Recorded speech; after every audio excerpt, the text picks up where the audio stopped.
जय राधा माधव कुंज बिहारी।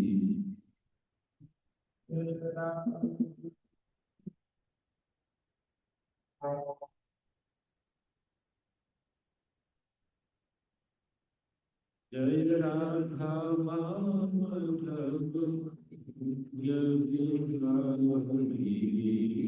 जय राधा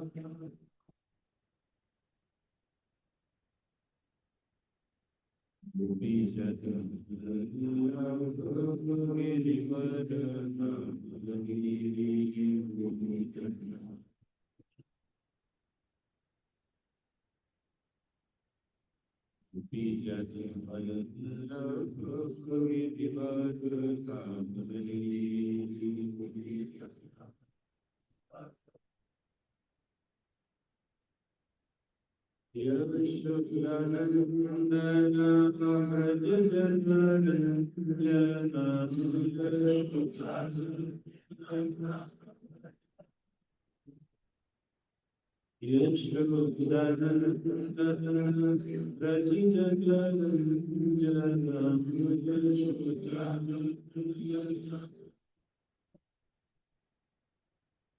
यमुना तीरा भद्रा भगनी यमुना तीरा भद्रा यमुना तीरा बनचारी।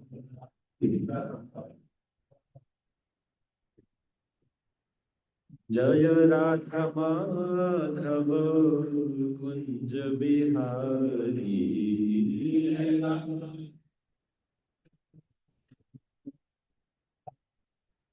गोपी जन Girivar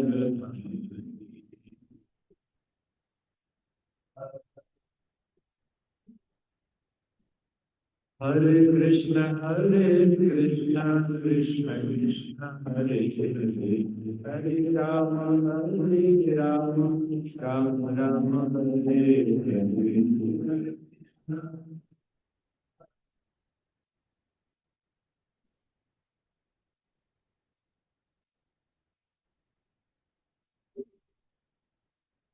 Krishna, Hare Krishna, Krishna Krishna, Hare Hare, Hare Ram, Hare Ram, Ram Ram,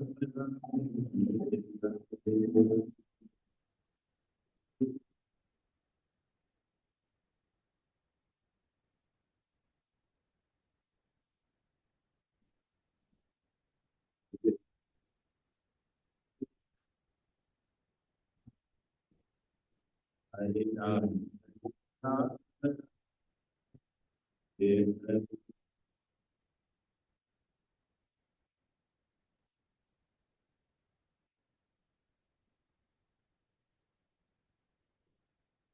Hare Krishna, Hare Krishna, Krishna Krishna, Hare Hare, Hare Ram, Hare Ram, Ram Ram, Hare Hare। Hare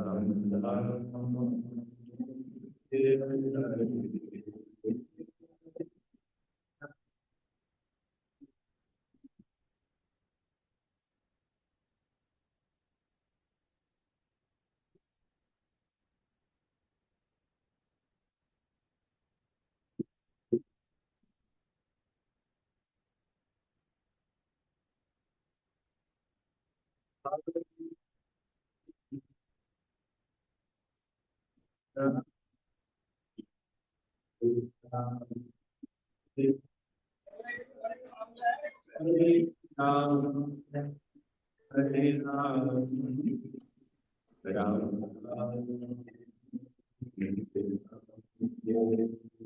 Hare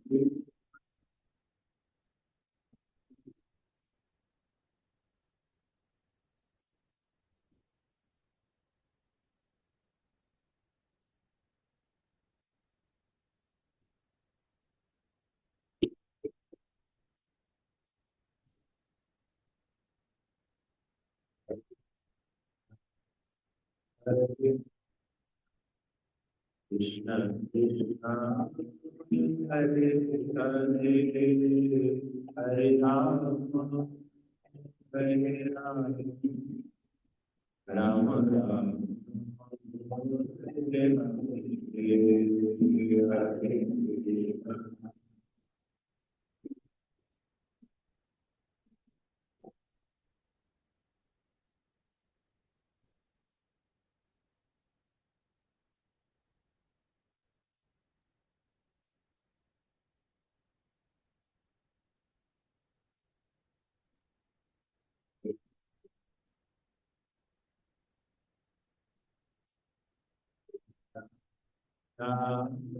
Hare Hare Hare Rama, Hare Rama, Rama Rama.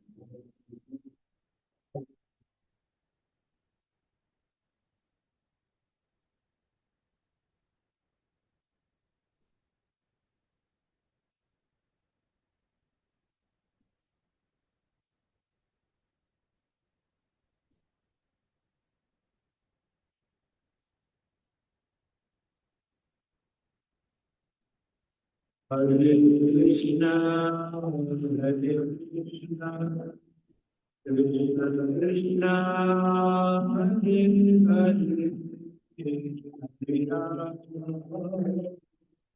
Rama, Hare Rama, Rama Rama, Hare Hare.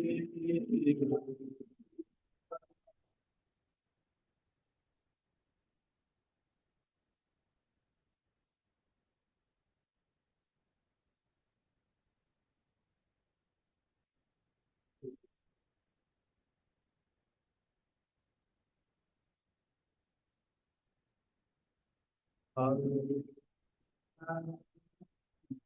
Krishna, Krishna, Hare Hare, Hare Rama,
Hare Rama,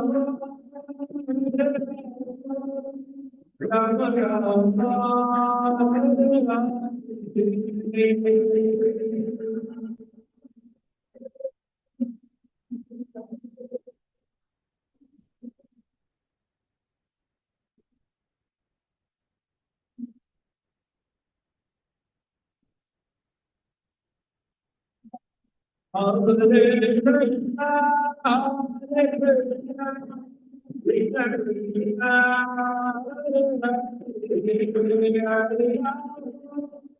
Hare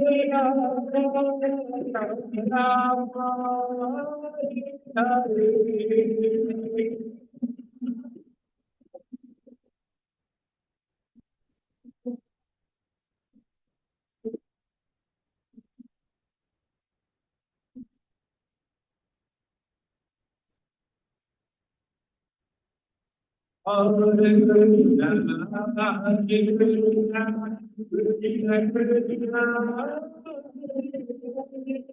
Krishna Krishna हरे राम राम हरे हरे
परिव्राजकाचार्य श्री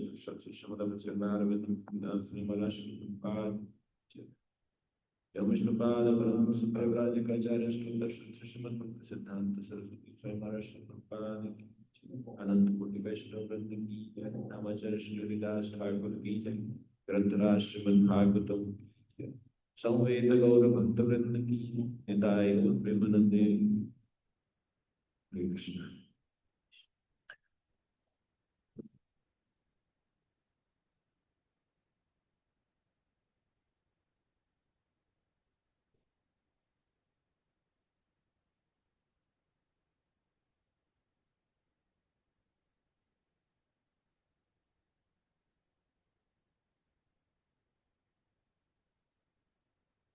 हरे कृष्ण। हम श्रीमद् भागवतम प्रतिदिन जिस तरह से चर्चा होती है, तो श्रीमद् भागवतम की कथा में आज स्कंद 4 अध्याय 11, अध्याय का नाम है युद्ध बंद करने हेतु ध्रुव महाराज को स्वयं वो मनु की सलाह। और आज का श्लोक है श्लोक संख्या 18, तो चर्चा करेंगे। तो सभी मेरे पीछे मंगलाचरण दोहरा सकते हैं। ओम नमो भगवते वासुदेवाय।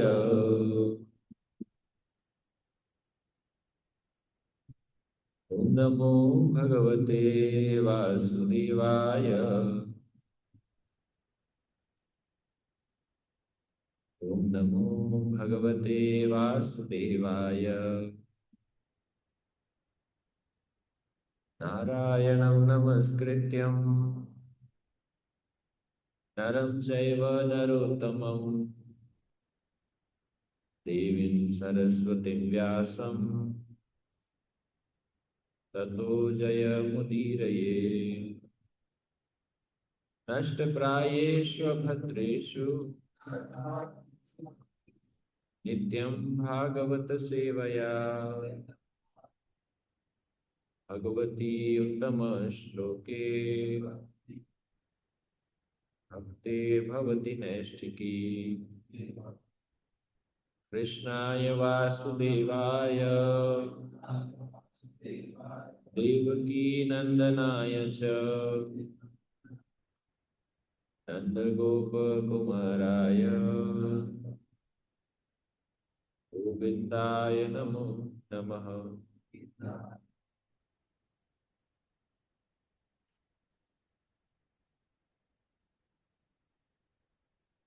अतः खलु इदं भगवान् काल शक्त्या गुणप्रवाहेन विभक्त वीर्यः करोति अकर्ता एव निहन्ति अहंता चेष्टा विभुम्नः खलु दुर्विभाव्या।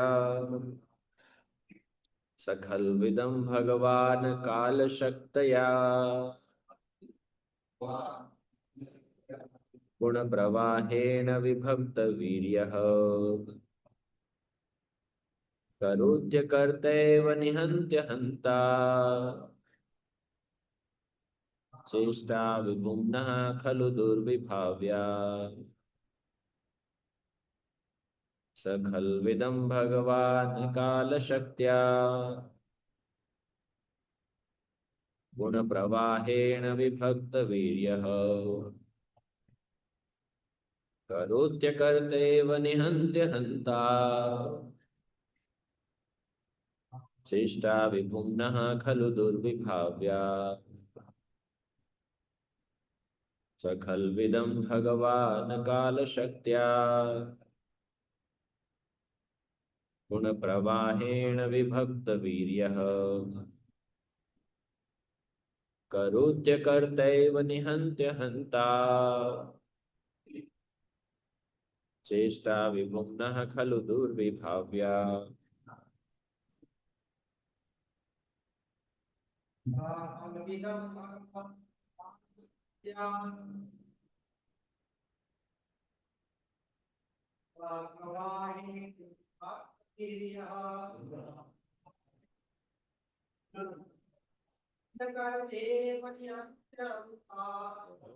कर्तैव निहन्तहन्त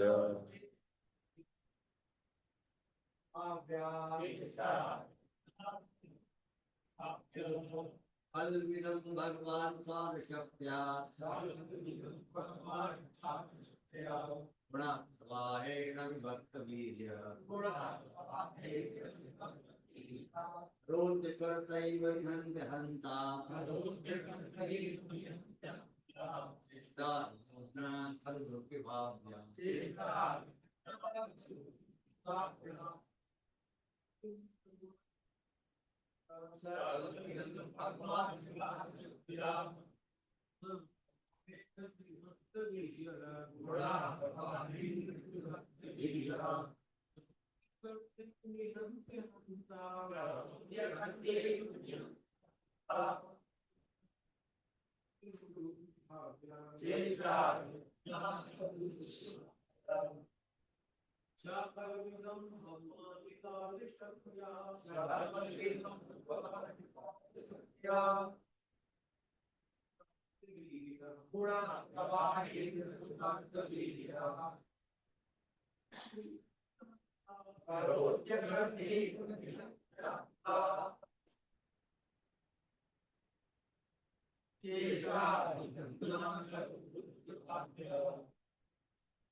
गुण प्रवाहेण विभक्त वीर्यः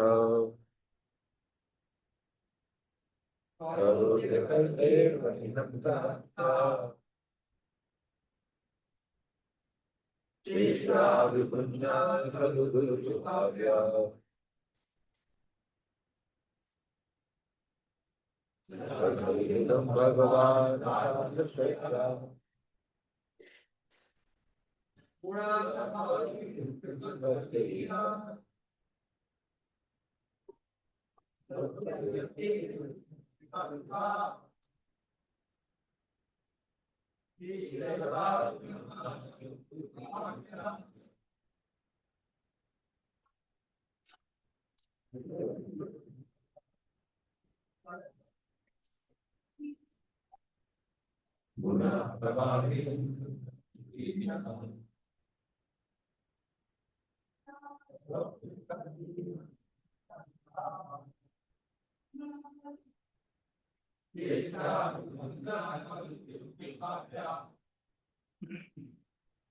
शब्दार्थ सह वह खलु फिर भी इदम यह ब्रह्मांड भगवान श्री भगवान काल समय की शक्तिया शक्ति से गुण प्रवाहेण गुणों की अन्योन्य क्रिया से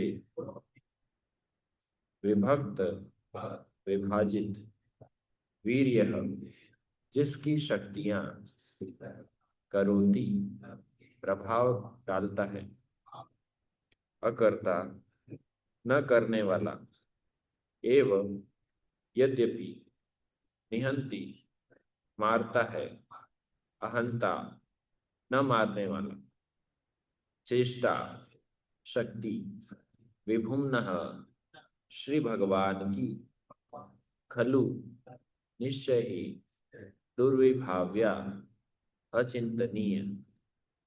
अनुवाद एवं तात्पर्य श्रील प्रभुपाद जी के द्वारा श्रील प्रभुपाद की जय। श्री भगवान अपनी अचिंत्य काल रूप सर्वोपरि शक्ति से भौतिक प्रकृति के तीनों गुणों में अन्योन्य क्रिया उत्पन्न करते हैं जिससे नाना प्रकार की शक्तियां प्रकट होती हैं। ऐसा प्रतीत होता है कि वे कार्यशील हैं किंतु वे करता नहीं है। वे संहार तो करते हैं किंतु वे संहार करता नहीं है। अतः यह समझा जाता है कि केवल उनकी अचिंतनीय शक्ति से सब कुछ घट रहा है। अनुवाद हो रही है। श्री भगवान अपनी अचिंत्य काल रूप सर्वोपरि शक्ति से भौतिक प्रकृति के तीनों गुणों में अन्योन्य क्रिया उत्पन्न करते हैं जिससे नाना प्रकार की शक्तियां प्रकट होती हैं।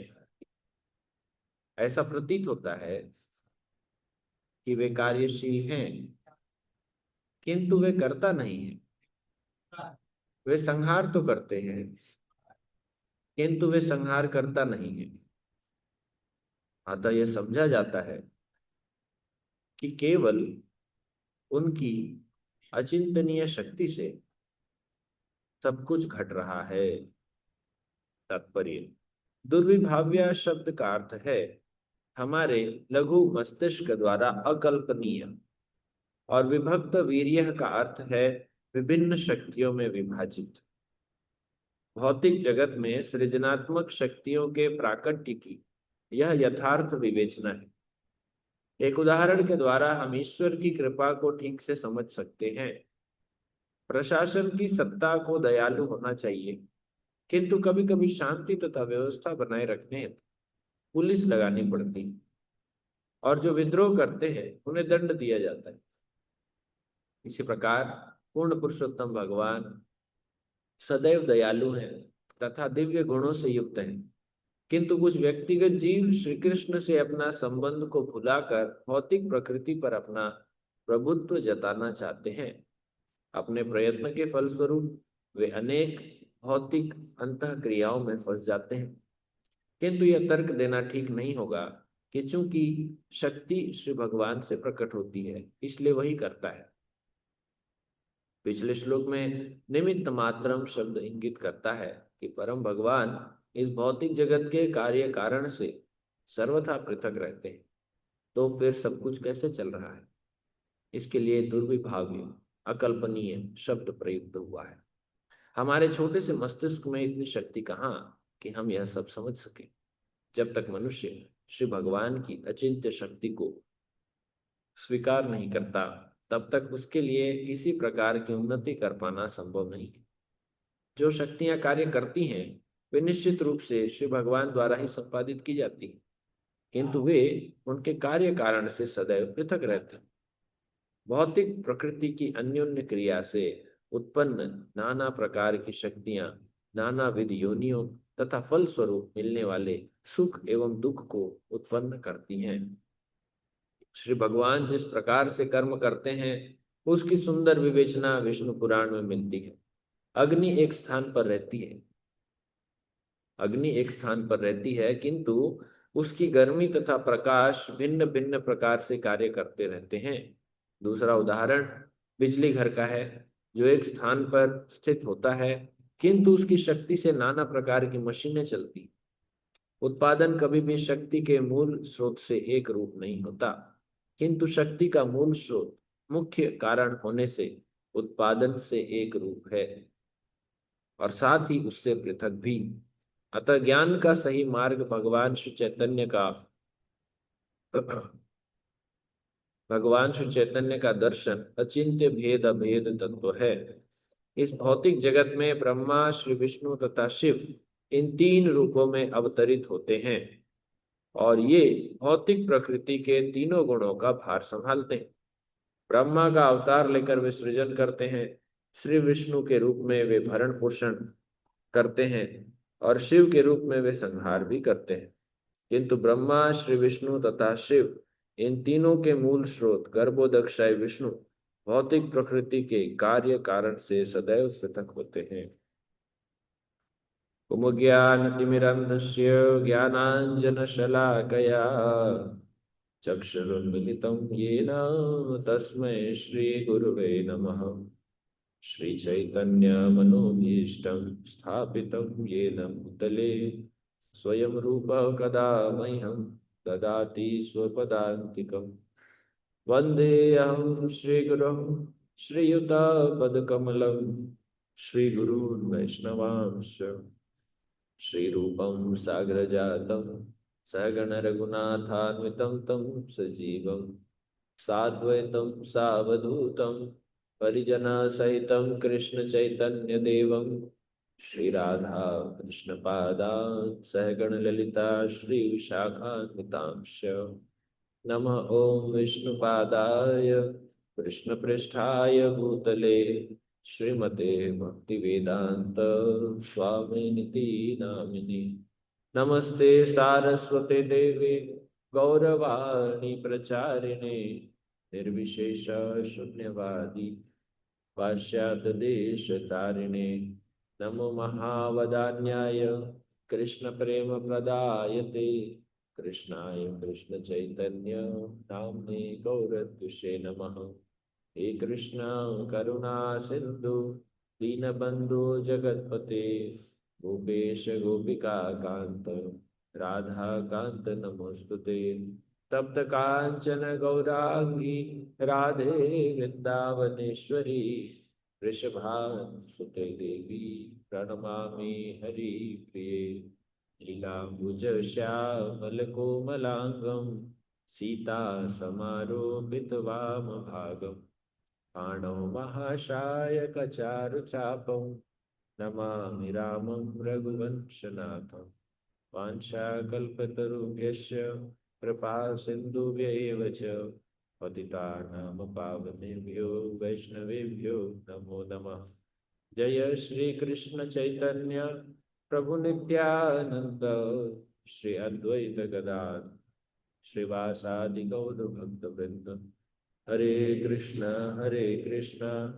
कृष्ण कृष्ण हरे हरे हरे राम राम राम हरे हरे। हरे कृष्णा कृष्ण कृष्ण हरे हरे, हरे राम राम राम हरे हरे, हरे कृष्णा कृष्ण कृष्ण हरे हरे, हरे राम राम राम हरे हरे कृष्ण।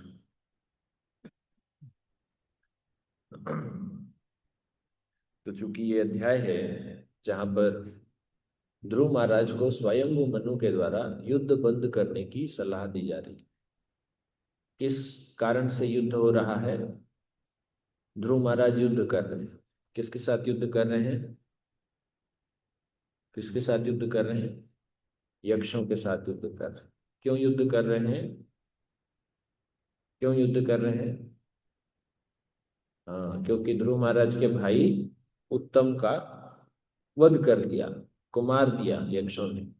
हम लोग ध्रुव महाराज की कथा इतनी ही जानते हैं कि 5 वर्ष का बालक था, उसने भगवान को प्रसन्न किया, उसके बाद उसे ध्रुव लोक का ध्रुव पद प्राप्त हुआ।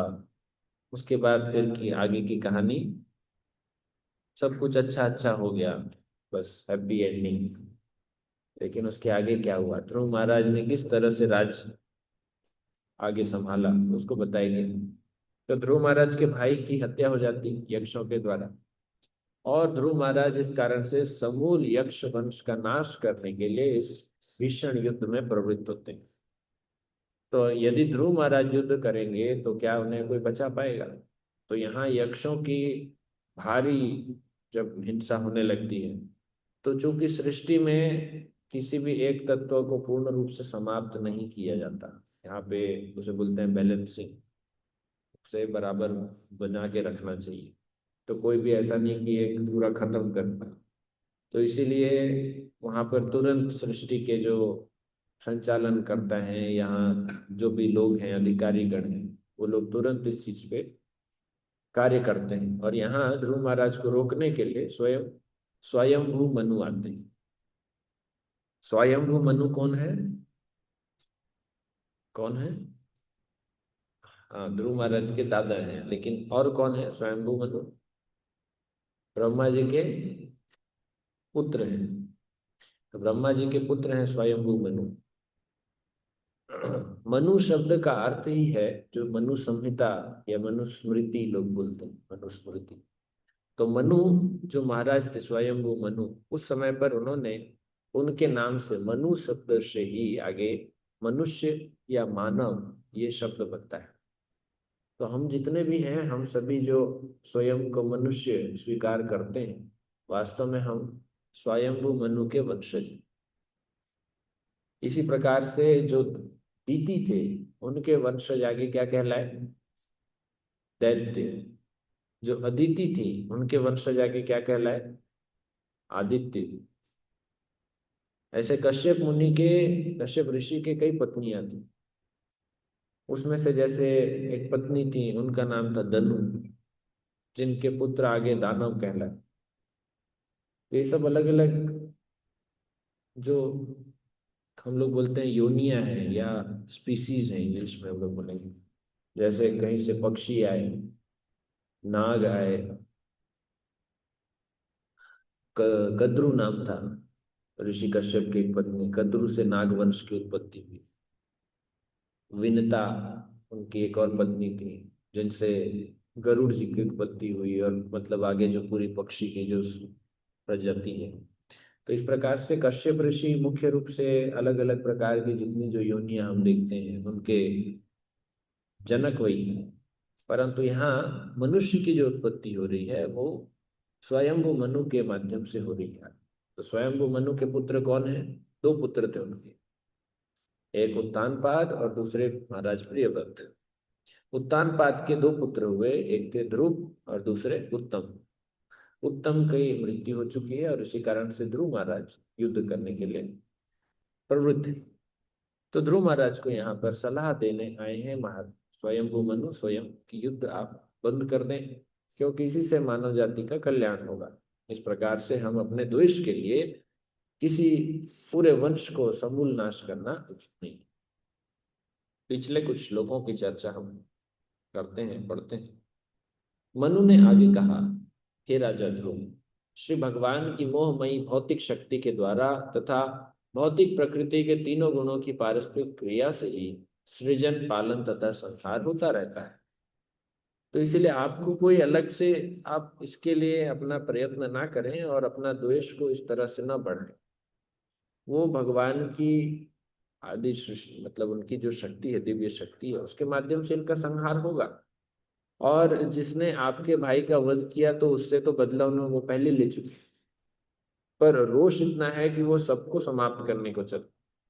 एक ऐसी घटना महाभारत में घटती है जब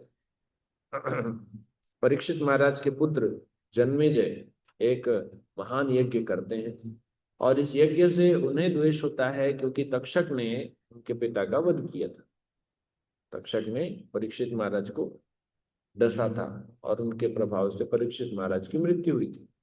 तो जन्मेजय को इस बात से क्रोध था कि तक्षक ने आकर मेरे पिता का वध किया, तो मैं अभी समूचे नाग वंश को नष्ट कर दूंगा। तो उन्होंने एक महान यज्ञ शुरू किया, और इस यज्ञ में वो आहुति देने लगे सारे नाग वंशों का। तो पूरे के पूरे एक एक करके जहरीले नाग, दिव्य, जो भी जितने भी अच्छे शक्तियों वाले, चाहे पाताल लोक से हैं, स्वर्ग लोक से हैं, पूरे ब्रह्मांड से, ब्रह्मांड में जितने भी लोक में कहीं पर भी किसी कोने में कोई छिपा हुआ कोई सांप है, सबके सब एक एक करके आके उस यज्ञ की हवन कुंड में गिरने लगे। तो ऐसा जब होने लगा तो देखा गया कि अरे सारे नाग समाप्त हो जाएंगे तो भी सृष्टि में उथल पुथल मच जाएगी।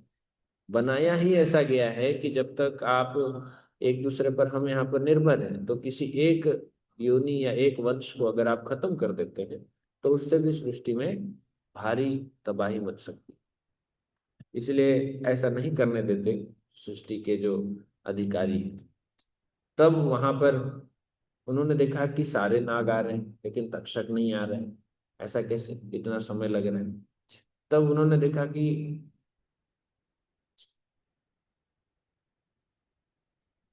तो पता चला कि तक्षक जो है वो इंद्र की शरण में इंद्रासन से लिपट गया था, क्योंकि उसको लगा कि अरे ये तो मुझे खींच कर ले आएंगे, हवन कुंड में डाल देंगे, मेरी आहुति हो जाएगी, स्वाहा हो जाएंगी।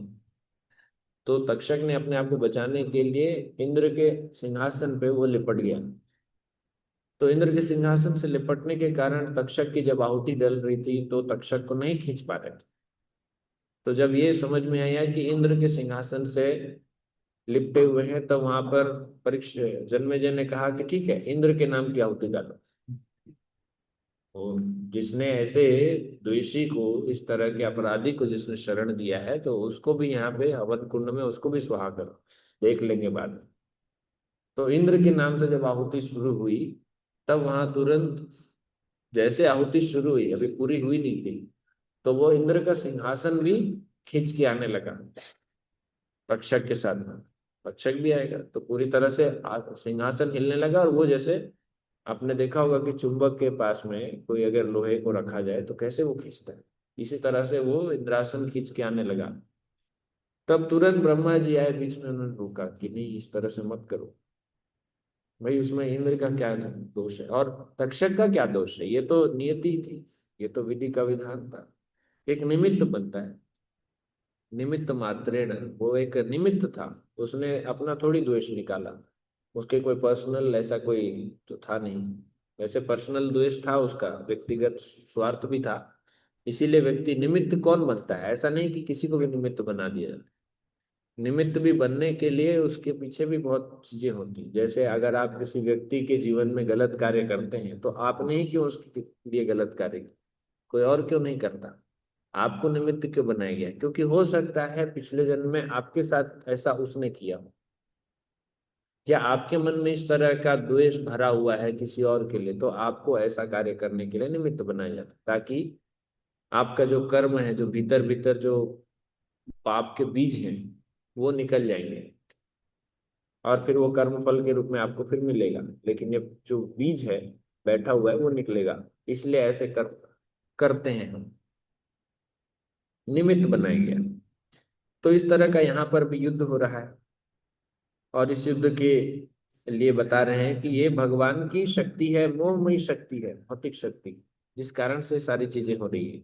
हे ध्रुव, पूर्ण पुरुषोत्तम भगवान भौतिक प्रकृति के गुणों के द्वारा कलुषित नहीं होते। वे इस भौतिक दृश्य जगत की उत्पत्ति के दूरस्थ कारण हैं, निमित्त हैं। दूर से वो इसके निमित्त कारण है। आज इसको हम समझेंगे। आज का जो श्लोक है, उस श्लोक में कई प्रकार के दर्शन है, और इस श्लोक को समझना, जितना अच्छे से समझेंगे तो आपको, इस संसार में हम लोग बार बार कहते हैं कि अ, हम लोग करता हैं या हम करता नहीं है। भगवत गीता में 3 अध्याय के 27वें श्लोक में जो कहा गया, प्रकृते क्रियमाणानि गुणः कर्माणि सर्वशः अहंकार विमूढ़ात्मा कर्ता अहमिति मन्यते। वो अपने आप को कर्ता मानकर कार्य करता है, ऐसा लगता है मैं कार्य कर, परंतु वास्तव में वो कार्य नहीं कर रहा है, उससे कराया जा रहा है। प्रकृति के 3 गुण उससे इस प्रकार से कार्य करा रहे हैं कि उसे लगता है कि मैं कार्य कर। इसका मतलब ये नहीं कि कल से हम कहेंगे कि मैंने कुछ नहीं किया, सब मुझसे कराया गया।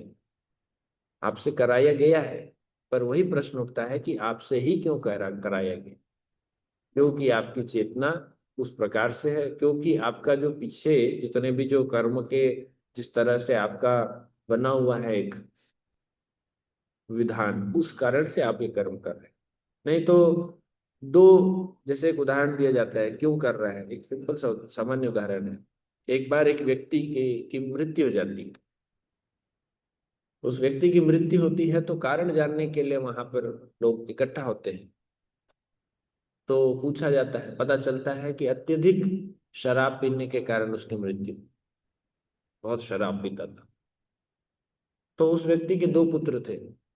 तो पूछा गया, एक से पूछे जाके, हमें पता चला आपके पिता की मृत्यु अत्यधिक शराब पीने के कारण, बहुत नशा करते थे। बोले हाँ। तो उससे पूछा गया, तो आप पीते हैं? उस लड़के से पूछा गया, लड़के ने बोला कि मैं नहीं पीता। तो उससे पूछा गया क्यों नहीं पीते? तो उसने उत्तर दिया, क्योंकि पापा पीते थे, इसलिए मैं नहीं पीता। समझ में आए? समझ में आए? क्योंकि वो पीते थे, उनको देखकर, उनकी स्थिति देखकर मैं समझ गया, और मैंने कभी पिया नहीं। इतना खराब स्थिति हो सकता है किसी के। दूसरे के पास गए, उससे पूछे आप पीते हो? बोलते हैं, हाँ पीता हूँ। क्यों पीते हो? क्यों पीते हो? तो उसने बोला क्योंकि पापा पीते थे। समझ में आए? दोनों का उत्तर समान है। एक पीता है, एक नहीं पीता है, उत्तर दोनों का समान है, क्योंकि पापा पीते थे। तो एक ने देखा कि इसमें क्या इसकी बुराई है, और उसने उसे कभी स्वीकार नहीं किया। और एक ने देखा कि ये तो रोज कर रहे हैं, तो मैं भी इसे आदत बना लूं। तो हर व्यक्ति के पास ये चॉइस होते हैं, ऑप्शन होता है, विकल्प होते हैं, क्या करना है क्या नहीं करना। वैसे बोलते हैं ना कि B for birth, D for death. B और डी के बीच में आता है सी, सी फॉर चॉइस। तो पूरे जीवन भर हमारे पास विकल्प रहते हैं कि हमें ये करना है और ये नहीं करना है, या ये करना है ये नहीं करना है। हर जीवन के हर क्षण में, हर मोड़ पे आपके पास 2 विकल्प होंगे, मुझे इस रास्ते में जाना है या इस रास्ते में। और जिस प्रकार से रास्ता आप चुनते हैं, वैसा आपका जीवन का आगे का विधि विधान बनता जाता है। तो यहाँ ध्रुव महाराज के पास भी विकल्प है। इसीलिए यहाँ बताया जा रहा है कि देखिए, भगवान की ये क्रिया है। हमने ये प्रश्न ये देखा ना कि आत्मा जो प्रकृति क्रियमाणानि गुणे कर्माणि सन्ति, मतलब हम प्रकृति के गुणों के द्वारा ये कार्य करते हैं, परंतु हमारे पास विकल्प होता है कि क्या उस कार्य को हम करें या न करें। अगर हम लोग बोलेंगे ठीक है हम कर रहे हैं, तो प्रकृति के गुणों के उस बहाव में हम बहते हुए वो कार्य करते रहेंगे। और नहीं तो हम नहीं भी कर सकते, हम रोक सकते हैं उस चीजों को। जैसे कि आप अभी भगवान की शरण में आके भक्ति जीवन में जुड़ के आपने बहुत सारी चीजों को त्याग दिया जो आप पहले स्वतः करते थे। तो कर्ता कौन है यहाँ पर? आत्मा कर्ता नहीं है। और यही मुख्य बात है समझने की कि इस संसार में हम जो भी कार्य कर रहे हैं, वास्तव में हम नहीं कर रहे हैं, पर उसका फल हमें भोगना पड़ रहा है। तो कितनी मूर्खता वाली बात है कि कार्य हमने किया नहीं और उसका फल हमें भोगना पड़ रहा है। तो ऐसा मूर्ख वाला कार्य हम हमें करना चाहिए क्या? व्यर्थ ही आप लोग को दंड मिल रहा है जो कार्य आपने नहीं किया। तो कैसे इससे बचेंगे? जब तक इस संसार में रहेंगे तब तक ऐसा होता ही रहेगा। क्योंकि अविद्या, अस्मिता, अभिनिवेश, राग और द्वेष, ये पांच जो क्लेश है, इन पांचों के कारण हम बार बार ऐसा स्थिति में फंसेंगे कि हमने कार्य किया, हमें लगा कि मैंने वो कार्य किया, वास्तव में वो कार्य किसी और ने करवाया, प्रकृति के तीन गुणों ने करवाया, और उसका दंड हमें मिलेगा। तो इसीलिए भगवत गीता यदि हम पढ़ते हैं, हम समझेंगे कि आत्मा का इससे कोई लेना देना नहीं। ये शरीर जब तक यहाँ पर है, इस भौतिक संसार में है, तब तक इस प्रकार की दुविधा में फंसेगा। इसीलिए हमें चाहिए कि इस संसार से शीघ्र अतिशीघ्र यहाँ से निकले। कैसे निकलेंगे? हरे कृष्ण महामंत्र बड़ा आसान तरीका है। कई बार लगता है हरे कृष्ण महामंत्र, हर बार हर चीज का उत्तर हरे कृष्ण महामंत्र। ऐसा नहीं है। बहुत रिसर्च करके, बहुत खोजबीन के बाद इस मंत्र की संस्तुति की गई। हमारे जितने भी जो आचार्य गण हैं, ऋषि मुनि हैं, वे लोग ऐसे नहीं बस कि आ गए कुछ श्लोक लिख दिए। भावुक विद्वान नहीं हुआ करते थे। वे बड़े ही उन्नत कोटि के और बहुत उत्कृष्ट उनका जो विचार था, उनकी बुद्धि थी, और इस कारण से उन्होंने पूरी तरह से रिसर्च किया, ढूंढा कि कैसे सबसे सरलतम उपाय क्या है। तो कलयुग के लोगों के लिए सबसे सरलतम उपाय जो बताया गया है वो है हरे कृष्णा कृष्णा कृष्णा हरे हरे, हरे राम राम राम हरे हरे। तो इस प्रकार से हम लोग इस संसार जन्म मृत्यु के चक्र से मुक्त हो सकते हैं। हो सकते हैं, हो जाएंगे ये नहीं कह रहा हूं, हो सकते हैं, क्योंकि ये निर्भर करता है कि हम कैसा प्रयास कर। क्योंकि हो सकते हैं में संभावना है कि आप हो तो जाएंगे, परंतु कब होंगे इस बात की कोई पुष्टि नहीं है। वो कब होंगे वो हमारे प्रयास पर निर्भर करता है। हो सकता है एक जन्म, हो सकता है 100 जन्म, हो सकता है कई करोड़ जन्म के बाद, पर हो जाएंगे एक दिन। तो इसलिए भगवान के नाम का जो आश्रय है वो सदैव लेना चाहिए। उनकी प्रेरणा से अन्य अनेक कारण तथा कार्य उत्पन्न होते हैं, और तब यह सारा ब्रह्मांड उसी प्रकार घूमता है जैसा कि लोहा चुंबक की संचित शक्ति से घूमता है। तो सब कुछ के कारण भगवान है, हर कार्य के पीछे उनका हाथ है। पर वो इस प्रकार से हाथ है, इस प्रकार से वो कारण है कि वो उस कार्य से कभी भी नहीं बंधते हैं, या उस कर्म के फल से नहीं बंधते। उस कार्य से किसी प्रकार वो आसक्त नहीं होते, उनका किसी प्रकार का उसमें योगदान नहीं होता, हालांकि कारण वही है। अब इसको बहुत प्रकार से उदाहरण से समझेंगे, क्योंकि ये विषय ही कठिन है। जैसे आप लोग कैरम खेलते हैं, कैरम खेलते हुए देखा होगा आपने। कैरम खेलते समय पहला जो स्ट्राइक मारता है, जो स्ट्राइकर बोलते हैं उसको, जिससे मारा जाता है दूसरी गोटियों को, तो जो व्यक्ति होता है जिसका हाथ होता है उसे मारने के पीछे, विज्ञान की भाषा में समझें तो वहां पर एक फोर्स, या कह सकते हैं एक ताकत लगती है। ठीक है, वो ताकत वहां पर लगती है एक स्ट्राइकर से दूसरे गोटी में। जो सब लोग खेले हैं या देखे होंगे, जानते होंगे। नहीं, जो लोग नहीं खेले कैरम बोर्ड, वो लोग कंचे देखे होंगे, कंचे खेलते हैं उससे। तो कंचे में भी वही चीज है कि आपकी जो शक्ति है वो एक गोटी से दूसरे गोटी में जा रही है। अब दूसरे गोटी में आपको हाथ लगाना पड़ता है क्या? अब क्या होता है उसके आगे? वो तीसरे को, तीसरा चौथे को, चौथा पांचवें को, छठवें को, सातवें को, आठवें को, और ये माना जाए कि उस कैरम बोर्ड में किसी प्रकार का घर्षण नहीं है, घर्षण को शून्य कर दिया जाए। विज्ञान के कितने छात्र हैं यहाँ पे? कितने लोग साइंस पढ़े हैं 12th तक? अच्छा, घर्षण समझते हैं? फ्रिक्शन बोलते हैं इंग्लिश में। जैसे हम दो चीजों को रगड़े हैं तो बीच में जो दबाव होता है, जो जो रोकता है उसे उसे कहते हैं घर्षण। एक दूसरे को जो रोकता है उसे कहते हैं घर्षण। घिसता है ना यहाँ पे। मान लीजिए वो घर्षण को शून्य कर दिया जाए, वो रोके ही नहीं। तो मान लीजिए कि कैरम बोर्ड का जो वहां है ना, उसमें घर्षण को अब शून्य कर दिया जाए। अब वो गोटी कब तक चलेगा? अनंत काल तक वो चलता रहेगा। एक दूसरे को, दूसरा तीसरे को, चौथा पांचवा छठवां, वो टकराते ही रहेंगे, टकराते ही रहेंगे, वो चलते ही रहेगा, वो चलता ही रहेगा, है ना।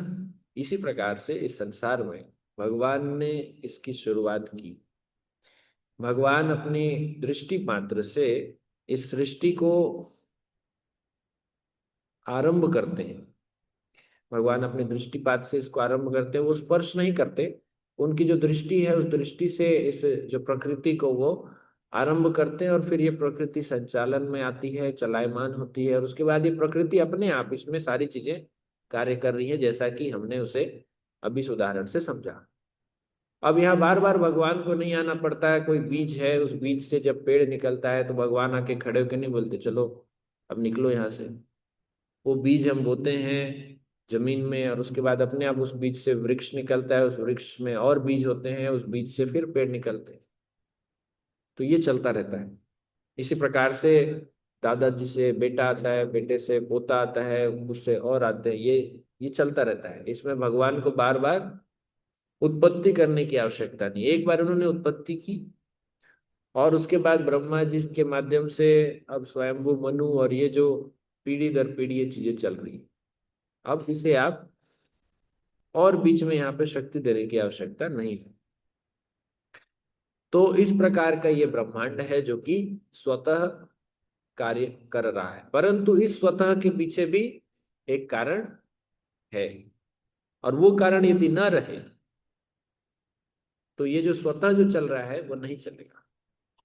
अब इसे दूसरे उदाहरण से समझते हैं। जैसे बच्चे होते हैं, बच्चे कार चलाते रहते हैं, छोटा छोटा कार रहता है, बैटरी वाला कार। बैटरी फुल चार्ज करते हैं, गाड़ी को ऑन किया और गाड़ी को छोड़ दिया। अब गाड़ी वहां से चलना शुरू होती है। जब तक कि उसकी बैटरी ना खत्म हो जाए तब तक गाड़ी चलती रहती है, चलती रहती है। तो ये स्वतः चल रही है। वो जो गाड़ी है वो स्वतः चल रही है, पर वह स्वतः नहीं चल रही। दोनों है इसमें। अपने आप काम कर रहा है, ऑटोमेटिक है वो, पर ऑटोमेटिक नहीं है। क्यों? क्योंकि उसके पीछे का जो करता है वो यहाँ नहीं दिख रहा है। कितने लोगों को समझ में आ रहा है? क्योंकि अभी मैं जिस स्तर पे जो बता रहा हूँ, अभी और ज्यादा कठिन वो मैं जानने वाला हूँ, और कठिन चीज जानने वाली है। अभी तक समझ में आ रहा है आप लोग को? किसी को समझ में नहीं आएगा तो बता दीजिएगा, फिर वहां से फिर से उसको मैं समझा दूंगा। तो जैसे जो कार है वो ऑटोमेटिक है, पर वो ऑटोमेटिक नहीं है, वैसे ये संसार अपने आप चल रहा है। लोग बोलते हैं ना प्रकृति है अपने आप चल रही है, पर साथ ही साथ अपने आप नहीं चल रही है। क्योंकि उस कार में बैटरी जब निकाल दो, ऑटोमेटिक कार का बैटरी अगर निकाल दो, तो कार फिर चलना चलेगा क्या? नहीं चलेगा। जैसे बैटरी लगाओ चलेगा, पर बैटरी डाला किसने? बैटरी डालने वाला अदृश्य है अभी, इसीलिए वो कार ऑटोमेटिक लग रहा है। जब पता चलेगा वो जो डालने वाला वहां पर सामने खड़ा हो जाए, तो फिर लगेगा कि हाँ ऑटोमेटिक नहीं। एक छोटे से बालक को तो यही लगेगा कि कार अपने आप चल रहा है, वाह। पर जिस दिन कार की 3-4 दिन बाद बैटरी खत्म हो गई, फिर वो बोलेगा अरे ये तो खराब हो गई। तो वैसे ही ये सृष्टि अपने आप चल रही है, परंतु सृष्टि में भगवान ने इतना बैटरी डाला है, इतना बैटरी डाला है कि रुका नहीं है, ये चल ही रहा है। और बैटरी निकालने का पावर उन्हीं के पास है। कब निकालेंगे? समय आने पे।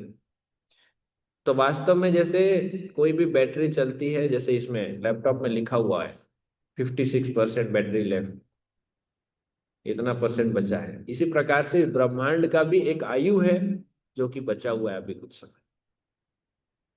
तो ब्रह्मांड की एक आयु है। इस आयु को, जैसे ये आयु समाप्त होगी, ये ब्रह्मांड समाप्त हो जाएगा। तो भगवान ने उतना समय के लिए बनाया है। तो इस ब्रह्मांड की कितनी आयु हो चुकी है? लगभग लगभग बताया जाता है जैसे हर व्यक्ति की आयु 100 वर्ष होती है, एक मानक के रूप में माना जाए, तो ब्रह्मा जी की आयु भी 100 वर्ष है। तो ब्रह्मा जी की आयु के अभी 51वां वर्ष शुरू हो चुका है, 50 साल हो चुके हैं, 51वां वर्ष शुरू हो चुका है। तो ब्रह्मा जी की आयु के हिसाब से इस ब्रह्मांड की आयु का 50% हो चुका है। अब अगला 50% शुरू हो रहा है, हो गया है। तो जितना अभी ब्रह्मांड का हो चुका है उतना और बचा है लगभग। तो इस तरह से उसकी एक आयु है, और उसमें आ, कई हजार करोड़ वर्षों की कुछ संख्या बताई जाती है। खैर वो कोई काम का नहीं। कहने की बात यह है कि किस प्रकार से ये चलायमान है, और भगवान ने इसको चला के छोड़ दिया है, और एक समय बाद ये समाप्त हो जाएगा, भगवान उसे फिर स्टार्ट करेंगे। तो चूंकि भगवान कर्ता के रूप में प्रत्यक्ष नहीं दिखते, इसीलिए हम उन्हें नहीं स्वीकार करते कि वो करता है। बस इतनी सी बात है। मैं पूरा इतने देर तक यही समझाना चाह रहा था कि कब हम अपने आप को कर्ता मानते हैं और कब हम भगवान को कर्ता नहीं मानते। दोनों बातें आपको समझ में आ गई। हम कब अपने आप को कर्ता मानते हैं, क्योंकि मैंने कार्य किया है परंतु हम नहीं कर रहे हैं, हमसे कराया गया है। और दूसरा चीज, भगवान वो कार्य कर रहे हैं पर हम उसे नहीं देख पा रहे हैं, हमें लगता है कि ये तो ऑटोमेटिक हो रहा है अपने आप। दोनों बातें गलत है। दोनों चीज समझ में आई। अब इसमें और थोड़ा, अब ये तो था आज की जो बात है उसको समझने के लिए फाउंडेशन, मतलब उसको बोलते हैं ना कि अभी तो फाउंडेशन बना है, अभी बिल्डिंग खड़ी होगी तो और चीजें कॉम्प्लेक्स होने वाली। तो आज के जो श्लोक में कह रहे हैं कि श्री भगवान अपनी अचिंत्य काल रूप सर्वोपरि शक्ति से भौतिक प्रकृति के तीनों गुणों में अन्योन्य क्रिया उत्पन्न करते हैं। कई प्रकार की क्रिया उत्पन्न करते हैं भगवान अपनी सर्वोपरि शक्ति से। उनकी शक्तियां कैसी है? अचिंत्य है। अचिंत्य अर्थात हमारे चिंतन से परे। तो जो हमारे चिंतन से परे हो गए, तो वो कैसी शक्तियां होंगी और उन शक्तियों से कैसी कैसी क्रियाएं होती होंगी, हर कुछ हमारे समझ में आएगा क्या? नहीं आएगा। तो हमें भगवान की इसीलिए जो कार्य है वो समझ नहीं आता, जिससे नाना प्रकार की शक्तियां प्रकट होती है। अब उससे कैसा विचित्र दुविधा उत्पन्न होता है वो यहाँ पर लिखा गया है। ऐसा प्रतीत होता है कि वे कार्यशील हैं किंतु वे करता नहीं। ऐसा लगता है कि वो कर रहे हैं पर वो नहीं कर रहे हैं। अभी थोड़ा देर पहले हमने पढ़ा, हमने चर्चा किया कि वो कर रहे हैं पर वो नहीं कर रहे, ऐसा लगता है। परंतु यहाँ पर प्रतीत हो रहा है कि वो कर रहे हैं पर वो नहीं कर रहे। ये दोनों बातें होती। तो भगवान कई बार कार्य कर रहे हैं परंतु वो हमें नहीं दिखता कि वो कार्य करते हैं। और दूसरी बात, भगवान क्रियाशील नहीं होते, अर्थात वो उस कर्म से आसक्त नहीं होते, उसमें नहीं बंधते, पर हमें ऐसा लगता है कि वो कर्म कर रहे हैं। या जैसे हम लोग देखते हैं महाभारत में भगवान कर्म कर रहे हैं, तो वहां पर भगवान कई प्रकार के कर्म, कई प्रकार के धर्म का पालन करते हैं, पर वास्तव में वैसा कुछ नहीं कर रहे। वो इस ऐसा हमें प्रतीत होता है। वे संहार तो करते हैं किंतु वे संहार करता नहीं है। जैसे भगवान कृष्ण ने जब पूतना को मारा, तो हमारे आचार्यगण टिप्पणी देते हुए बताते हैं कि भगवान कृष्ण ने पूतना को नहीं मारा। भगवान कृष्ण ने तो सिर्फ दूध पिया था, तो मारा किसने? किसने मारा? भगवान कृष्ण दूध पिए, लेकिन उसका प्राण को कौन पिया? तीन चीजें थी वहां पे। दूध पिया कृष्ण ने, और भगवान कृष्ण के भीतर दूसरे जैसे भगवान के ही और शक्तियां हैं, तो भगवान के भीतर शिव जी हैं, शिव जी ने पिया विष, और बचा प्राण, प्राण को पी गए विष्णु। तो इस प्रकार से पूतना को वास्तव में हम देखते हैं कि कृष्ण ने मारा, पर कृष्ण ने नहीं मारा, क्योंकि कृष्ण कभी किसी को मारते ही नहीं। अगर आप उसे अच्छे से समझें तो भगवान कृष्ण कभी किसी का वध नहीं करते। वो वध करने के लिए उन्होंने अलग से उसका डिपार्टमेंट बना के रखे। इसी को तो पिछले श्लोक में हमने अभी पढ़ा, अभी थोड़ा देर पहले पढ़ा कि उनकी भौतिक प्रकृति के तीनों गुणों की पारस्परिक क्रिया से ही सृजन, पालन तथा संहार होता रहता है। भगवान को करने की आवश्यकता नहीं है। ना तो भगवान सृजन करते हैं, ना पालन करते हैं, ना संहार करते हैं। भगवान कृष्ण को ये तीनों कार्य से कोई लेना देना नहीं है। तो भगवान कृष्ण क्या करते हैं? वो विहार करते हैं, आनंद में रहते हैं, रास बिहारी, रसों में आनंद लेते हैं, रास विहार विहार करते हैं अलग अलग रसों में। भगवान कृष्ण का ये कोई कार्य नहीं है कि किसी का वध करें, किसी का पालन करें, किसी का संहार, किसी का सृजन करें। ये कार्य उन्होंने पहले ही दे दिए दूसरों को। और दूसरों को जब दे दिया है तो उसके पीछे कारण तो हैं, परंतु उसमें प्रत्यक्ष कारण नहीं बनते। अतः यह समझा जाता है कि केवल उनकी अचिंतनीय शक्ति से सब कुछ घट रहा है। तो ये भगवान की अचिंतनीय शक्ति से सब कुछ घट रहा है। ये अब यहाँ पर हमें समझना है कि कैसे कर्म करते हैं भगवान की, ये समझ से परे है। एक उदाहरण है, इससे थोड़ा सा अलग हट के जाते हैं। एक ग्रंथ है रामचरितमानस, उसमें आता है, बिनु पद चले सुने बिनु काना, कर बिनु कर्म करे विधि नाना। तो भगवान बिना पद के चलते हैं, बिना पैर के चल सकते हैं। उनको पैर की जरूरत है क्या चलने के लिए? और कान के बिना भी सुन सकते हैं। आप यहां से प्रार्थना कीजिए भगवान को, सुनेंगे कि नहीं? यहाँ पे कान है उनका, कान के लिए शरीर होना चाहिए, वे शरीर है यहाँ पे। वैसे तो भगवान के असंख्य कान, असंख्य आंख, असंख्य जीव, सब कुछ है, जो उन्होंने भगवत गीता के 11वें अध्याय में बताया। जब वो विराट रूप लेते हैं, उनके अनेक हाथ हैं। पश्य में पार्थ रूपाणी, देखो पार्थ, देखो मुझे। कितने सहस्त्र हाथ हैं, कितने सहस्त्र पैर हैं। वो हाथ पैर देख के ही कंफ्यूज हो गया। कितने आंख, नाक, जीभ, सब कुछ है। इतनी इंद्रियां हैं भगवान की, असंख्य, और सब जगह है। तो कैसा दिखेगा आपको? हमारी सोच में व्यक्ति एक सीमित रूप में, एक, उसको इंग्लिश में बोलते हैं फाइनाइट। फाइनाइट को क्या बोलते हैं हिंदी में, क्या बोलेंगे? सीमित, निश्चित, निश्चित रूप से, जो एक निश्चित आकृति में होता है, उसको हम समझ पाते हैं। ये है भगवान, मतलब ये है व्यक्ति। लेकिन वही व्यक्ति अगर हर जगह उसके आंख, मुंह, नाक, कान दिखेंगे तो कैसा दिखेगा आप? कुछ समझ में आएगा? अरे मैंने यार ज्यादा नशा कर लिया, कुछ समझ नहीं आ रहा है। ऐसा लगेगा कोई नशा पे व्यक्ति सब घूमता रहता है, ऐसा लगेगा। तो अर्जुन को सब घूमने लगा। वो बोले, प्रभु प्रभु बस बस हो गया, हाँ आप अपने सामान्य रूप में आ जाओ। वो कांपने लगा डर के मारे।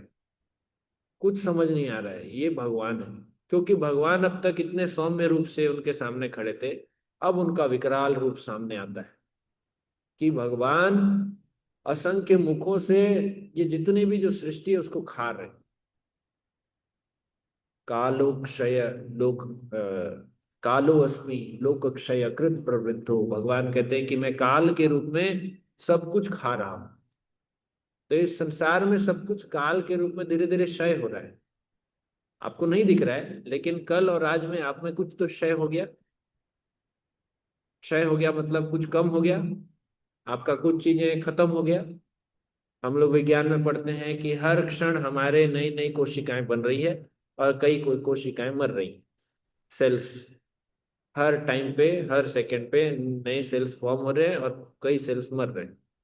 और ऐसा बताया गया है, एक यूनिवर्सिटी है, यूनिवर्सिटी ऑफ इलिनियोस, अमेरिका की एक यूनिवर्सिटी है, वहाँ के एक प्रोफेसर है। उन्होंने प्रूव किया था, बहुत पहले की बात है, कि उन्होंने बताया कि हर 7 साल में हमारी शरीर की सभी कोशिकाएं बदल जाती। मतलब जो कोशिकाएं, सेल्स थी आपके 7 साल पहले, वो सब की सब चेंज होके आज नहीं हो चुकी। इसका मतलब क्या है? 7 साल पहले आप जो थे, आज आप वो नहीं हो।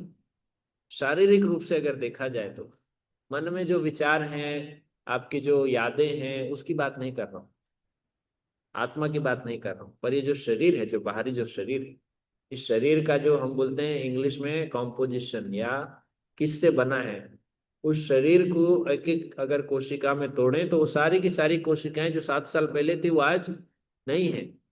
तो 7 साल पहले की जो 7 साल पहले के जो आप थे वो आज कहाँ गया? मर गया एक तरह से, वो जीवित नहीं है। तो ये समय के साथ में भगवान खाते जा रहे हैं, काल के रूप में भगवान सबका क्षय कर रहे हैं। और ये समझना आवश्यक है कि इसी प्रकार से संहार होता है। और यही चीज समझा रहे हैं कि ध्रुव तुमको अलग से संहार करने की आवश्यकता नहीं है, ये तो हो रहा है। प्रलय कई प्रकार के होते हैं, इसी में ये भी एक प्रकार का प्रलय है। हर हर क्षण प्रलय है, हर क्षण प्रलय है।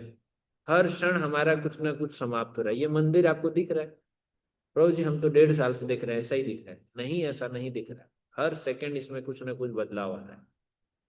वो हमको 1.5 साल बाद समझ में आया, हाँ अभी देखो वहां पे पहले ज्यादा चमक था उधर बाहर में, इधर कम है क्या, अभी सफाई करेंगे क्या।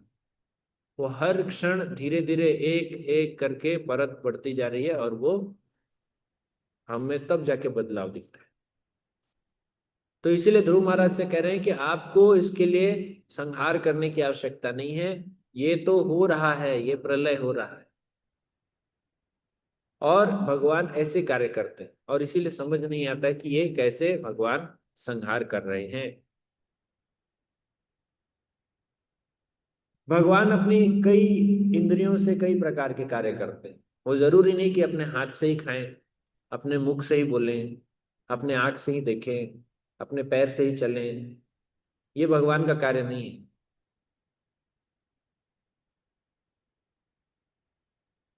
एक उदाहरण यहाँ पर देते हैं ब्रह्मा जी। अंगानि यस्य सकलेन्द्रिय वृत्तिमन्ति पश्यन्ति पान्ति कलयन्ति चिरं जगन्ति आनंद चिन्मय सदुज्वल विग्रहस्य गोविंदमादि पुरुषम तमहम भजामि। भगवान एक अंग से कई प्रकार के कार्य कर सकते हैं, उनको सब अंगों की आवश्यकता नहीं। वो आंख से ही खा सकते हैं, चल सकते हैं, देख सकते हैं, सुन सकते हैं, बोल सकते हैं, आपका वध भी कर सकते हैं, हर चीज आंख से। और उनको बिना अंग के भी वो कुछ सब कुछ कर सकते हैं, सोच के माध्यम से, उनकी इच्छा शक्ति से। और उन्हें वो भी नहीं सोचना पड़ेगा, उससे पहले भी कार्य हो सकता है। ये भगवान की अचिंत्य शक्ति है। कृष्ण जो लीला पुरुषोत्तम भगवान श्री कृष्ण जो ग्रंथ है, 10वें स्कंद में एक वर्णन आता है कथा का। जब भगवान कृष्ण और बलराम मथुरा पहुंचते हैं तो वहां कंस की नगरी को देखने के लिए वे लालायित रहते हैं, वो घूमते रहते हैं मथुरा, पहली बार आते हैं। अब दोनों बालक पहली बार गांव से एक शहर के परिवेश में आए हैं, तो नगर घूम रहे हैं, वो नगर कैसा है देख रहे हैं। घूमते घूमते वो एक धोबी के पास पहुंचते हैं। वो धोबी जो होता है वो कंस का विशेष, उनके जो राजशाही जो कपड़े होते हैं, वस्त्र होते हैं, उनको धोने का कार्य करता है। धोबी का कार्य धोना, उसको अच्छे से रख रखाव करके देना। भगवान कृष्ण और बलराम जब वहां देखते हैं कि राजशाही वस्त्र, उनको बड़ा अच्छा लगता है, ये तो कुछ अच्छे, बड़े अच्छे दिख रहे हैं, हमने आज तक कभी ऐसे वस्त्र नहीं पहने। तो वो कहते हैं कि भैया हमको भी दे दो ना ये कपड़े, हम लोग भी पहनेंगे। धोबी देखता है, आज तक उससे किसी ने ऐसे कोई मांग नहीं की, पहली बार देखता है, अरे ये बालक लोग आके इस तरह का मुझसे मांग कर रहे हैं। और देखता है कि ये लोग गाँव गाँव से लोग आए हुए हैं। तो तुरंत वो डांट फटकार करता है और उनकी भर्त्सना करते हुए कहता है कि कहाँ से आ गए तुम लोग, नहीं मिलेगा, ये कंस का है, निजी वस्त्र है, उनके राजशाही वस्त्र है, तुम लोगों में योग्यता नहीं है, बहुत सारी बातें करते हैं। तो भगवान कृष्ण और बलराम आज तक कभी इनको किसी ने किसी बात के लिए मना नहीं किया था। ब्रज में भी जब रहते थे कोई मना करता था तो वहां पे प्रेम करते थे जो गोपिकाएं, ग्वाले, वो भी जब मना करते थे तो उनके घर में जाके जबरदस्ती चोरी करके, मटकी तोड़ के, सारी बदमाशी करके खा पी के चले जाते थे। अब यहाँ तो प्रेम करने वाला भी नहीं है और वो रोक रहा है। तो भगवान कृष्ण ने उसको हल्का से थप्पड़ मारा। तो उसका नतीजा क्या हुआ, क्या परिणाम निकला? उस धोबी का सर धड़ से अलग। एक थप्पड़ से भगवान ने सिर काट दिया उसका। ये संभव है? संभव है? नहीं, हमारी चिंतन शक्ति में संभव है? नहीं है। इसीलिए ये अचिंत्य है। कैसे भगवान के अंग कार्य करते हैं ये हम नहीं समझ सकते। तो इतनी दूर जाने की वैसे भी जरूरत नहीं है। आप लोग अपने घर में रोज प्रतिदिन ये देखते हैं, आप जब भगवान को भोग लगाते हैं तो भगवान का हाथ निकलता है क्या? वहां हाथ निकला, खाए, हाँ भाई प्रसाद है, ले जाओ। कैसे होता है भगवान को? भगवान से आप भगवान को दिखाते हैं ये है भोग, और फिर हम भगवान को अर्पित करते हैं, और कुछ देर बाद हम ले आते हैं। हम ये मानते भगवान ने खा लिया। कैसे खाया होगा? दृष्टि से, आंख से।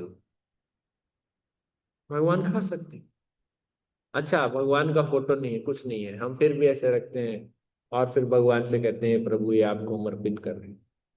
अब वहां तो कोई फोटो नहीं है, भगवान का कोई रूप हम नहीं दिखा रहे, फिर वहां से अर्पित होता है? हो जाता है। तो इस प्रकार से भगवान कैसे कार्य कर रहे हैं ये नहीं समझ में आता। जगन्नाथपुरी में जो नील चक्र है, कहते हैं कि उस नील चक्र को देखकर आप कुछ अर्पित करो तो भगवान स्वीकार करो। तो ऐसे ही कई भक्त जो मंदिर के अंदर प्रवेश नहीं कर पाते, दूसरे धर्म के या दूसरे जिस प्रकार से जिनको अलाउड नहीं है, तो वो लोग ऐसे ही कई लोग जो भक्त होते हैं भगवान के, वो लोग ऐसे ही भगवान को अर्पित करते हैं, और जगन्नाथ जी उनका सबका स्वीकार करते हैं। तो इस प्रकार से भगवान के जो कर्म है ये समझ में नहीं आता। अब दूसरे रूप में समझे कि भगवान के कर्म कैसे नहीं समझ आते, तो भगवत गीता में अब देखते हैं। भगवान कहते हैं, हे प्रथापुत्र, तीनों लोकों में मेरे लिए कोई भी कर्म नियत नहीं है। न मुझे किसी वस्तु का अभाव है और न ही आवश्यकता ही है, तो भी मैं नियत कर्म करने में तत्पर रहता हूँ। इस संसार में कोई व्यक्ति आया, हम मान लेते हैं कि भगवान भी व्यक्ति है, मान लेते हैं। तो जो भी संसार में है उसके लिए एक नियत कर्म होता है, वो एक नियम से चलता है। परंतु यहाँ भगवान स्वयं कह रहे हैं कि मेरे लिए कोई कर्म नियत नहीं है, वो कुछ भी कर सकते, वो कुछ भी कर सकते। जिस प्रकार से एक सामान्य रूप से हम समझे, भगवान की बात छोड़ दीजिए, हम भगवान के शुद्ध भक्तों की बात करें, जो परमहंस होते हैं। परमहंस अर्थात जो पूर्ण रूप से भगवान के दिव्य अवस्था को प्राप्त कर चुके, भगवत भक्ति में एकदम प्रवीण हो गया, उनको परमहंस कहा जाता है। सन्यासी नहीं, सन्यासी भी उच्च, सन्यासी से भी ऊपर कोटि में आते हैं परमहंस। हंस होता है जो कि दूध और पानी अलग कर लेता है ना, दूध से पानी निकाल लेगा और सिर्फ दूध दूध ग्रहण करेगा। इसी तरह से परमहंस इस संसार में भौतिक तत्वों को या भौतिक क्रियाकलापों को या भौतिक कोई भी उन चीजों को, उसको त्याग कर सिर्फ आध्यात्मिक विषय वस्तु ग्रहण करता है। इस प्रकार से वो इस संसार में सदैव आध्यात्मिक पद पे रहता है, वो इस संसार में रहकर भी संसार में नहीं रहता। तो ये भी बड़ा अजीब सी बात होगी, इस संसार में रह के भी संसार में नहीं रहता। तो उसका भी उदाहरण है, जैसे कि कमल का पुष्प, कमल का पत्ता, वो जल में रहकर भी जल से अछूता रहता है। वैसे ही संसार में रहकर भी जो परमहंस है वो इस संसार में नहीं रहते। तो ये जो परमहंस होते हैं, इनके विषय में है कि ये जो भी कर्म करते हैं ये सभी प्रकार के कर्मों से भी मुक्त होते हैं। ये चारों वर्णों से मुक्त होते हैं, चारों आश्रमों से मुक्त होते हैं। तो ये कोई भी कार्य कर सकते हैं, कुछ भी कर सकते हैं। तो इस प्रकार से यदि भगवान के भक्त ऐसी अवस्था में हो सकते हैं, तो भगवान की अवस्था क्या होगी? भगवान भी कुछ भी कर सकते हैं, और कुछ नहीं भी करेंगे तो भी उनके लिए कोई नियत नहीं है। इसलिए कई बार लोग जब भगवान के लिए, अब इतनी ही बात अगर समझे, तो जो भगवान पर कई सिद्ध करते हैं कि इतनी पत्नियां क्यों, गोपियों के साथ भगवान का रासलीला क्यों, भगवान ने ये क्यों किया, भगवान ने वो क्यों किया, तो सारे के सारे प्रश्न एक बार में समाप्त हो जाते हैं। क्योंकि भगवान के लिए संसार में करने के लिए कुछ नहीं है, और वो चाहे तो कुछ भी कर सकते हैं, उनके लिए कोई नियम नहीं है। तो ये स्थिति है, क्योंकि वो इस संसार से अछूते रहते, उनका कोई स्पर्श इस संसार से नहीं रहता। आगे हम देखते हैं, एक और स्थान पर भगवान कहते हैं 4 अध्याय में, मुझ पर किसी कर्म का प्रभाव नहीं पड़ता। वो अगर कर्म करेंगे भी तो भगवान कह रहे हैं मुझ पर किसी कर्म का कोई प्रभाव नहीं पड़ता।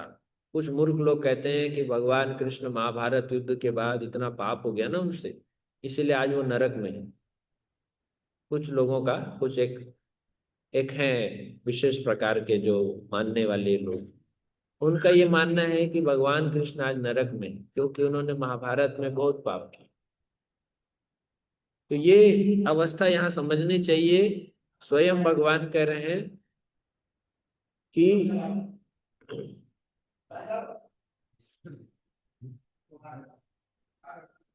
भगवान कह रहे हैं कि मुझ पर किसी कर्म का प्रभाव नहीं पड़ता, न ही मैं कर्म फल की कामना करता हूं। न ही भगवान को किसी कर्म फल की कामना है। क्यों कामना नहीं है? क्योंकि सब कुछ तो है उनके पास, फिर ये चाहिए वो चाहिए क्यों करेंगे वो?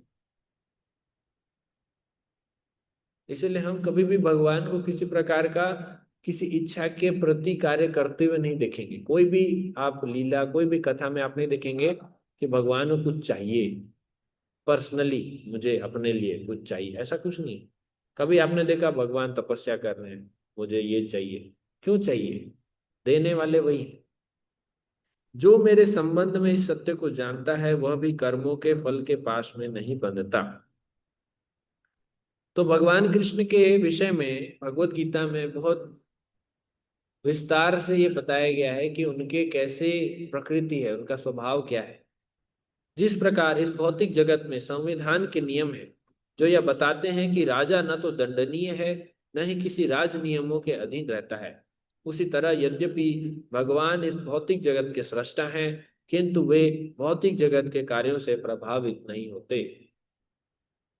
तो यहाँ पर एक सामान्य राजा की बात बताई जा रही है। जैसे एक राजा होता है, उस पे राज नियम नहीं चलते, क्योंकि वो राजा है, वही नियम लागू करने वाला है। हाँ, कोई राजा ऐसा हो कि जो ईमानदार हो, बोले ठीक है, नहीं मैं भी प्रजा के जैसे इसमें रहूंगा, जैसे कि भगवान राम थे। उनकी बात और है, भगवान राम के लिए कि आप प्रजा उनकी पत्नी पर प्रश्न कर लिया, वो अलग चीज। पर ऐसे राजा सामान्य रूप से नहीं होते थे। राजा मतलब जिसके ऊपर नियम कोई कार्य नहीं कर रहा है, सारे नियम प्रजा के लिए।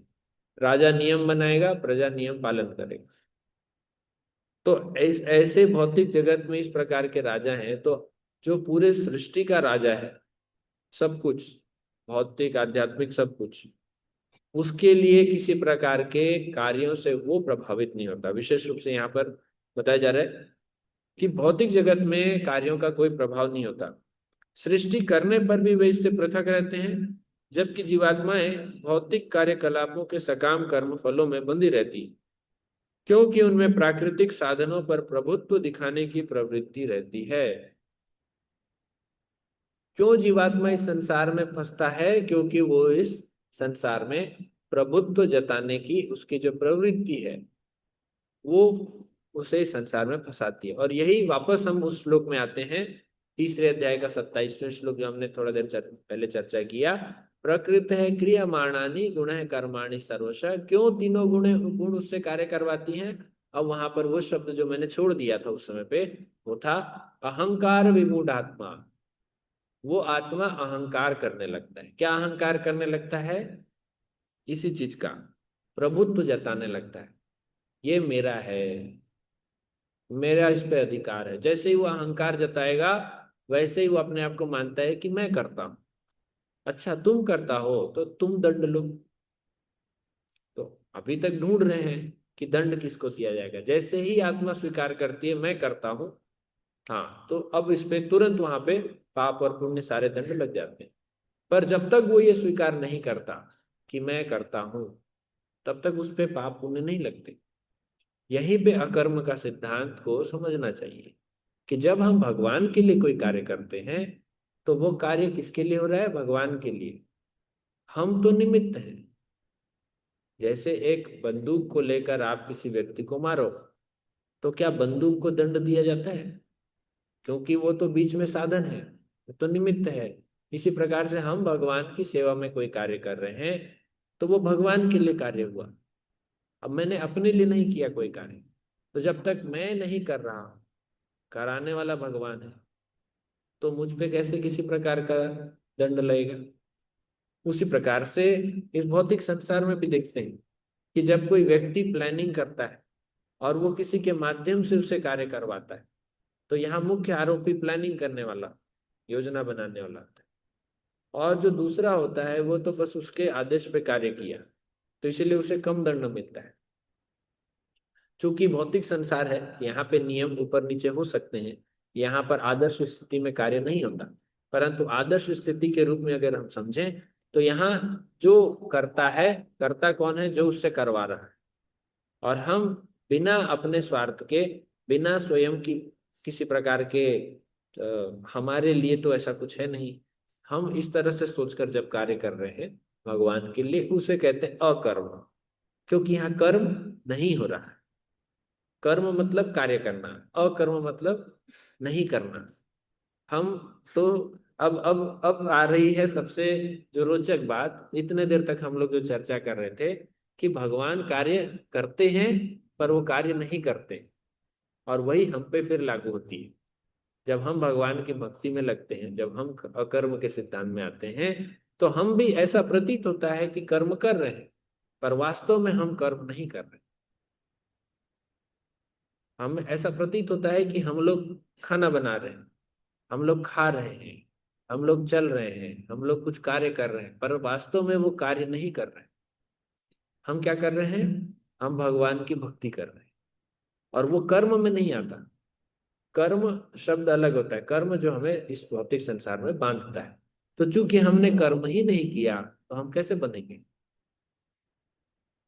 तो यहाँ ये बात स्पष्ट हो रही है कि कैसे यदि हम भगवान की भक्ति में जुड़ते हैं तो हम भी भगवान के प्रकार ही कर्म करते हुए दिखते हैं, पर हम कर्म नहीं कर रहे। और इसी कारण से हम लोग इस भौतिक संसार से तब धीरे धीरे मुक्त होना आरंभ होता है, क्योंकि अब ना पाप हुआ ना पुण्य हुआ, तो क्या मिलेगा, तो दोनों ही नहीं मिल रहे। तो जिसके लिए किए उसकी कृपा मिलेगी, तो भगवान की कृपा मिलती है। तो इस श्लोक में अब आगे जो बात आ रही है, प्रभुपाद जी कह रहे हैं दुर्विभाव्य शब्द का अर्थ है हमारे लघु मस्तिष्क द्वारा अकल्पनीय, और विभक्त वीर्य का अर्थ है विभिन्न शक्तियों में विभाजित। तो हमारी छोटी सी बुद्धि में अकल्पनीय है भगवान की जो शक्तियां, जिसको हम नहीं सोच सकते, चिंतन नहीं कर सकते। वैसे भी हम जानते हैं भगवान अनंत है। तो अनंत का अर्थ क्या होगा। अनंत बोलते ही हमारी जो चिंतन शक्ति है वहीं पे खत्म हो जाती है, क्योंकि हम सोच ही नहीं रहे। हम हमारे मन में कब तक हम सोचते हैं, जब तक कोई निश्चित संख्या होती है, कोई निश्चित कार्य होता है, कोई निश्चित समय, मतलब जहां पे निश्चित होता है वो हम सोच पाते हैं। जो अनिश्चित है उसको कैसे सोच पाएंगे। जैसे भविष्य में क्या होने वाला है ये अनिश्चित है, इसीलिए हम नहीं सोच पाते। हम भूतकाल के विषय में सोच पाते हैं क्योंकि वो हो चुका है, वो निश्चित है, उससे ज्यादा तो कुछ होगा नहीं। तो जहां निश्चित है चीजें उसे हम सोच पाते हैं, जो अनिश्चित है नहीं सोच पाते। जो फिक्स है उसे सोच पाएंगे, जिसका कोई परिमाण नहीं, जिसका कोई था नहीं, जैसे समुद्र है उसके बारे में कभी सोच पाते नहीं। कितना होगा, कितनी बाल्टी होगी, कितना बाल्टी पानी होगा, कुछ नहीं पता। इसी तरह से भगवान में क्या क्या होगा, कितने गुण होंगे, तो आज तक इसीलिए भगवान के विषय में कोई भी पूरा पूरा नहीं बता पाए हैं, क्योंकि भगवान है अनंत, और अनंत की क्या व्याख्या होगी। तो ये जो तात्पर्य अनुवाद है, यहाँ प्रभुपाद जी कह रहे हैं कि यह समझा जाता है कि केवल उनकी अचिंतनीय शक्ति से सब कुछ घट रहा है। भगवान की अचिंतनीय शक्ति से सब कुछ घट रहा है, उसको आप सोचो ही मत, क्योंकि सोचेंगे तो वैसे भी नहीं सोच पाएंगे, चिंतन कर ही नहीं पाएंगे। यहाँ तात्पर्य में श्रील प्रभुपाद जी चैतन्य महाप्रभु का जो दर्शन है अचिंत्य भेदा भेद तत्व, इसके बारे में बता रहे हैं। अचिंत्य अर्थात हमारी चिंतन शक्ति से परे, भेद अभेद तत्व, भेद अर्थात आत्मा और ईश्वर में आत्मा या परमात्मा में या जीव और ईश्वर में भेद है, और अभेद जीव और ईश्वर में भेद नहीं है। ये दोनों को एक साथ समझा जा रहा है कि भेद है और भेद नहीं है। क्योंकि संसार में कोई भी ऐसे दो, ये दोनों विरोधाभास वाक्य हैं, ये दोनों एक साथ नहीं एग्जिस्ट करते, को एग्जिस्ट नहीं करेंगे, मतलब एक साथ नहीं रह सकते, क्योंकि दोनों विरोधाभास है। जैसे मैं इंसान हूं और मैं पशु हूं, दोनों एक साथ हो सकते हैं? आपको एक होंगे, दोनों नहीं हो सकते। यहाँ तो पूरा विरोधाभास चीज है कि जीव और ईश्वर में भेद है, जीव और ईश्वर में भेद नहीं है। और चूंकि दोनों एक साथ हम स्वीकार करना है, इसीलिए वहां पर कहा गया अचिंत्य, ये हमारी चिंतन शक्ति से परे है। उसका बताया गया है कि भेद कैसा है। जीव और ईश्वर में भेद है संख्या की दृष्टि से, कि जो ईश्वर है वो अनंत है और जीव है वो सूक्ष्म है, और दोनों में अभेद है। दोनों समान कैसे हैं? गुण के माध्यम से। जो ईश्वर है वो भी सच्चित आनंद के विग्रह है, और जो जीव है वो भी सच्चित आनंद है। पर जिस प्रकार से शक्कर का एक छोटा सा कण उसमें, और एक समझिए कि बहुत बड़ा सा, इतना बड़ा सा एक ढेला होगा शक्कर का, या उससे बनी हुई कोई स्वीट है, या समझिए कि कोई गुलाब जामुन है ना, बहुत मीठा है गुलाब जामुन, और शक्कर का एक कण, दोनों में बहुत अंतर होता है। यहाँ तो छोटा गुलाब जामुन नहीं है, ये तो पूरा अनंत गुलाब जामुन।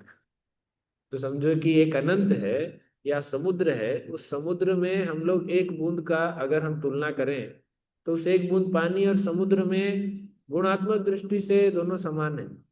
इसमें भी वही केमिकल कंपोजिशन है, वही रासायनिक तत्व है जो उसमें है, वही स्वाद है नमकीन जो उसमें है, उसमें कोई अंतर नहीं है। इतना नमक नमकीन वो भी लगेगा, पर चूंकि संख्या इतना अलग है, ये छोटा सा है, ये छोटे से बूंद से क्या कर सकते हैं हम? कुछ नहीं कर सकते। और समुद्र से क्या क्या नहीं कर सकते, प्रलय आ जाएगा उससे। तो इस तरह से भेद है और अभेद है, दोनों को एक साथ लेके चलेंगे, उसे कहते हैं अचिंत्य। तो ये अचिंत्य भेद अभेद तत्व को बता रहे हैं। और प्रभुपाद जी आगे कह रहे हैं कि जिस प्रकार भगवान कर्म करते हैं उसकी सुंदर विवेचना विष्णु पुराण में मिलती है, कि भगवान कर्म करते हैं, पर उस कर्म का जो फल है उससे वो किसी प्रकार से उनका संबंध नहीं होता, पर फिर भी वो हर कार्य के पीछे कारण होते हैं। अब हम सबसे पहले हमने जो चर्चा किया था वहां पे आते हैं कि आपके पास एक कैरम बोर्ड है और आपने उसमें स्ट्राइक किया, आपने गोटी मारी, वो उसको चलाया। अब वहां पर किसी प्रकार का घर्षण नहीं है, और वो एक गोटी दूसरे को, दूसरा तीसरे को, तीसरे चौथे को, इस तरह से वो अनंत काल से वो चल रहा है, एक दूसरे को मार रहे हैं, उसमें कोई घर्षण नहीं है। ऐसी स्थिति इस ब्रह्मांड में। अब यहाँ वापस आते हैं कि हर टकराव के पीछे वही आदमी का हाथ है जिसने शुरुआत में चलाया था गोटी। इसी प्रकार से हर कार्य के पीछे इस संसार में भगवान का हाथ है, और वो दिख नहीं रहे। और वो कैसे कार्य करते हैं, अब यहाँ पर हम लोग पुष्टि करते हैं शास्त्र के माध्यम से। अभी तक हमने उदाहरण समझा, तर्क के माध्यम से समझा। विष्णु पुराण में मिलती है इसकी सुंदर विवेचना। अग्नि एक स्थान पर रहती है, किंतु उसकी गर्मी तथा प्रकाश भिन्न भिन्न प्रकार से कार्य करते रहते हैं। जैसे अग्नि है, कहीं पे आग जलाओ, और उसकी ऊष्मा से या उसके प्रकाश से क्या क्या कार्य होते हैं। उसकी प्रकाश से हो सकता है आप यहाँ दूर में बैठे हैं, वहां पे आग जल रहा है, और उस प्रकाश से आप पढ़ाई कर रहे हैं, ये उस अग्नि का कार्य नहीं है। लेकिन उसके प्रकाश से आप पढ़ पा रहे हैं, उसके प्रकाश में आप कुछ और कार्य कर पा रहे हैं, ये उसके प्रकाश के कारण ही संभव है। परंतु अग्नि इसमें प्रत्यक्ष रूप से आपको पढ़ने में सहयोग नहीं कर रही। अग्नि तो अगर पास आएगी किताब के तो किताब जल जाएगी। दूसरी प्रकार से देखें तो उसकी ऊष्मा से हम वहां पर कढ़ाई रख के कुछ बना सकते हैं, भोजन। भोजन बना, उसके पीछे कारण है ऊष्मा, ऊष्मा के पीछे कारण है अग्नि। पर अग्नि कैसे कार्य कर रही है आग उसको भोजन बनाने में? अग्नि तो भोजन जला सकती है, अगर उस भोजन को अग्नि में रख दें भोजन जल जाएगा। पर वो एक विशेष प्रकार से कार्य कर रही है, उसका एक विशेष प्रयोग किया जा रहा है। उसी प्रकार से उस अग्नि को आप संचित करके रख लें और उसे किसी और प्रकार से कभी बाद में उपयोग करें। जैसे यहाँ पर उदाहरण दिया गया है, दूसरा उदाहरण बिजली घर का है, जो एक स्थान पर स्थित होता है किंतु उसकी शक्ति से नाना प्रकार की मशीनें चलती हैं। बिजली घर में कुछ है, ट्रांसफार्मर में, वहां से इलेक्ट्रिसिटी एनर्जी उत्पन्न हुई। मैंने वही बताया कि एक प्रकार की ऊर्जा दूसरे ऊर्जा में कैसे स्थानांतरित हो रही है, उसको कहते हैं, इन साइंस की भाषा में बोलते हैं potential energy transferred into kinetic energy. तो वो एक एनर्जी दूसरे एनर्जी में अब ट्रांसफर होगी। जैसे वो विद्युत ऊर्जा आ रही, विद्युत ऊर्जा आ रही है लेकिन हर जगह विद्युत का कार्य नहीं कर रही है। जैसे वही विद्युत ऊर्जा यहाँ पर ध्वनि विस्तारक यंत्र का कार्य कर, यहाँ पर उस विद्युत से माइक कार्य कर रहा है, और माइक क्या हो रहा है, यहाँ पे आवाज बढ़ा रहा है।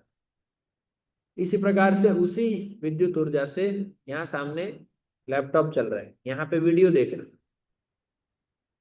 उसी ऊर्जा से आप लोग, कभी लोग कुकिंग करते हैं उसी विद्युत से, उसी विद्युत से रोशनी होती है। तो कई प्रकार के कार्य हैं।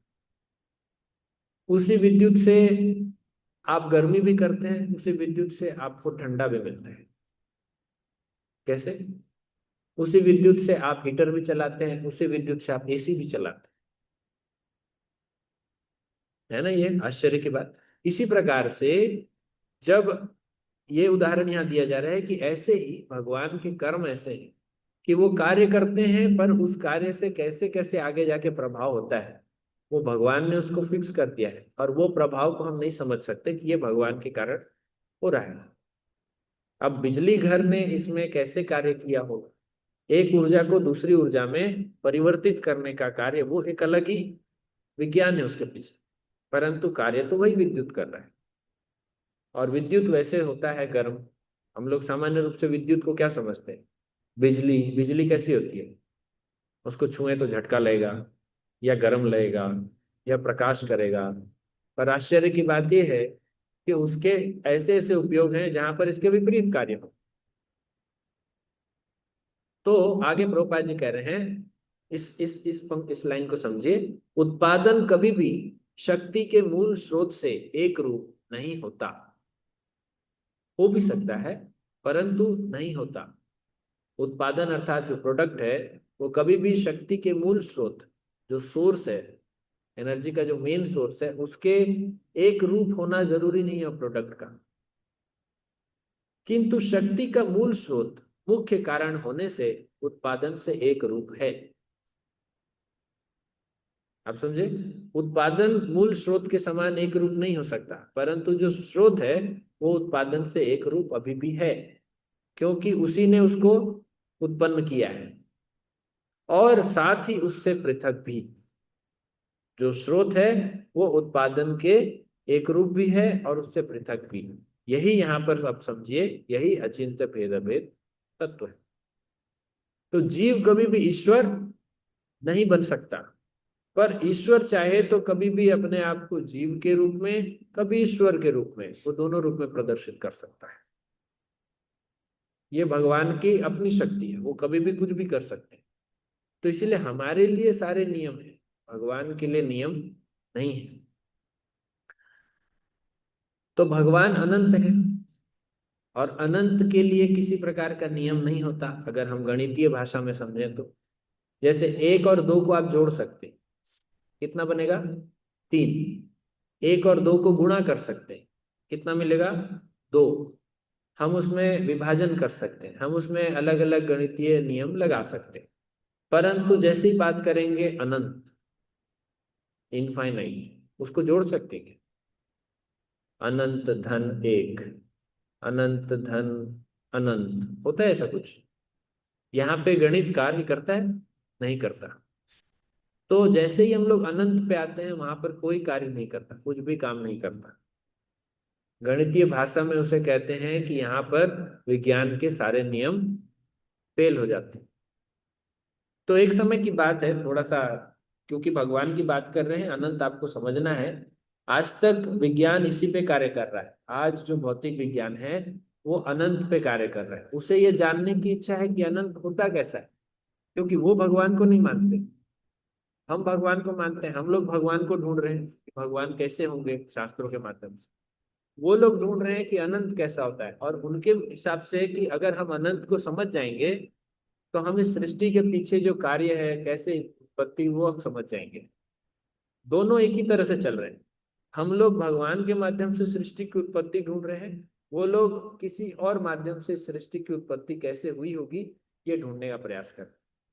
तो वो लोग के मन में चल रहा है अनंत होता कैसा है। और आज तक कई कई मतलब पिछले 100 सालों में भौतिक विज्ञान में जो फिजिक्स है, भौतिकी है, वो सबसे ज्यादा इस पे कार्य कर रहा है कि अनंत होता कैसा है। आज तक उसे समझ ही नहीं पाए। आपके हिसाब से अनंत क्या होता है? अगर एक सामान्य रूप से पूछूं तो गणितीय भाषा में अनंत किसे कहते हैं? वो तो सामान्य भाषा होगी, किसी की सीमा न हो, अनंत है। गणितीय भाषा में हम कहते हैं कि कोई भी एक संख्या है, उसको अगर शून्य से भाग करें तो वो अनंत बनता है, ऐसा लोग कहते हैं। जैसे 4/0, 4 को 2 से भाग करेंगे तो 2 मिलता है, संख्या मिला। 4 को अगर शून्य से भाग करेंगे तो ऐसा कहते हैं वो अनंत हो गया। अरे कुछ समझ नहीं है, लेकिन ऐसा नहीं है। वो अनंत नहीं होता। अनंत को आज तक नहीं समझ पाया है, किसी ने भी नहीं समझ पाया, और हम भी नहीं समझ पा रहे हैं, क्योंकि भगवान को भी समझना आज तक कोई नहीं समझ पाया। उसको जब समझ जाएंगे तो हम भगवान के बारे में थोड़ा कुछ जान सकते हैं। तो जैसे हम 4/0, 5/0, 10/0, 100/0 करेंगे, तो उसे अंग्रेजी में या मैथ्स में इनफाइनाइट नहीं बोलते, उसको बोलते हैं नॉट डिफाइंड। उसे हम परिभाषित नहीं कर सकते। वो परिभाषित नहीं कर सकते, वो है वो संख्या। तो अनंत क्या है? अब आपको समझ में आए, समझाता हूँ अनंत क्या होता है एक सिंपल सा उदाहरण से। आपको जान के आश्चर्य होगा कि इस संसार में एक सामान्य सी संख्या भी अनंत बन सकती है। इसके पीछे एक उदाहरण था। और आप जो कि खुद यहाँ पर एक सीमित निश्चित रूप में आप जो खुद बैठे हैं, आप में भी वही अनंत का रूप है, इसीलिए उसे भी अनंत बनाया जा सकता है। तो जब एक सामान्य जीव, एक सामान्य संख्या, सामान्य चीज को आप अनंत के रूप में बना सकते हैं, तो भगवान को क्या समझेंगे? अब उस पर आप थोड़ा सा विचार कीजिए। उदाहरण दे रहा हूँ, उदाहरण आप समझने का प्रयास कीजिए। यहाँ से टाटीबंध का जो दूरी है कितना है? मान लेते हैं 1 किलोमीटर। यहाँ से टाटीबंध 1 किलोमीटर, 1 किलोमीटर को आप चल के जाएंगे, कितना टाइम लगेगा? 20 मिनट मान लेते हैं। तो 1 किलोमीटर और 20 मिनट दोनों के दोनों अनंत नहीं है। अब उसी 1 किलोमीटर को हम अनंत के रूप में समझेंगे। तो थोड़ा ध्यान से समझिए, क्योंकि अब यहाँ पे मैं कोई गणित नहीं बता रहा हूँ, सामान्य सा चीज। मान लेते हैं कि यहाँ से टाटीबंध आपको जाना है, और आप ऐसे नहीं जा रहे हैं। आप क्या कर रहे हैं, जैसे हम लोग रास्ते में वो मील का पत्थर होता है ना, कि 4 किलोमीटर, 2 किलोमीटर जो लिखा रहता है, आप समझिए अब वैसे में जा रहे हैं। तो आपने सबसे पहला, अब इसके बीच में एक से लेके वहां तक पहुंचने में आपके बीच में कई मील के पत्थर हैं, या माइलस्टोन्स जिसको बोलते हैं। तो छोटे छोटे जो डिस्टेंस है आपको उसे कवर करना है।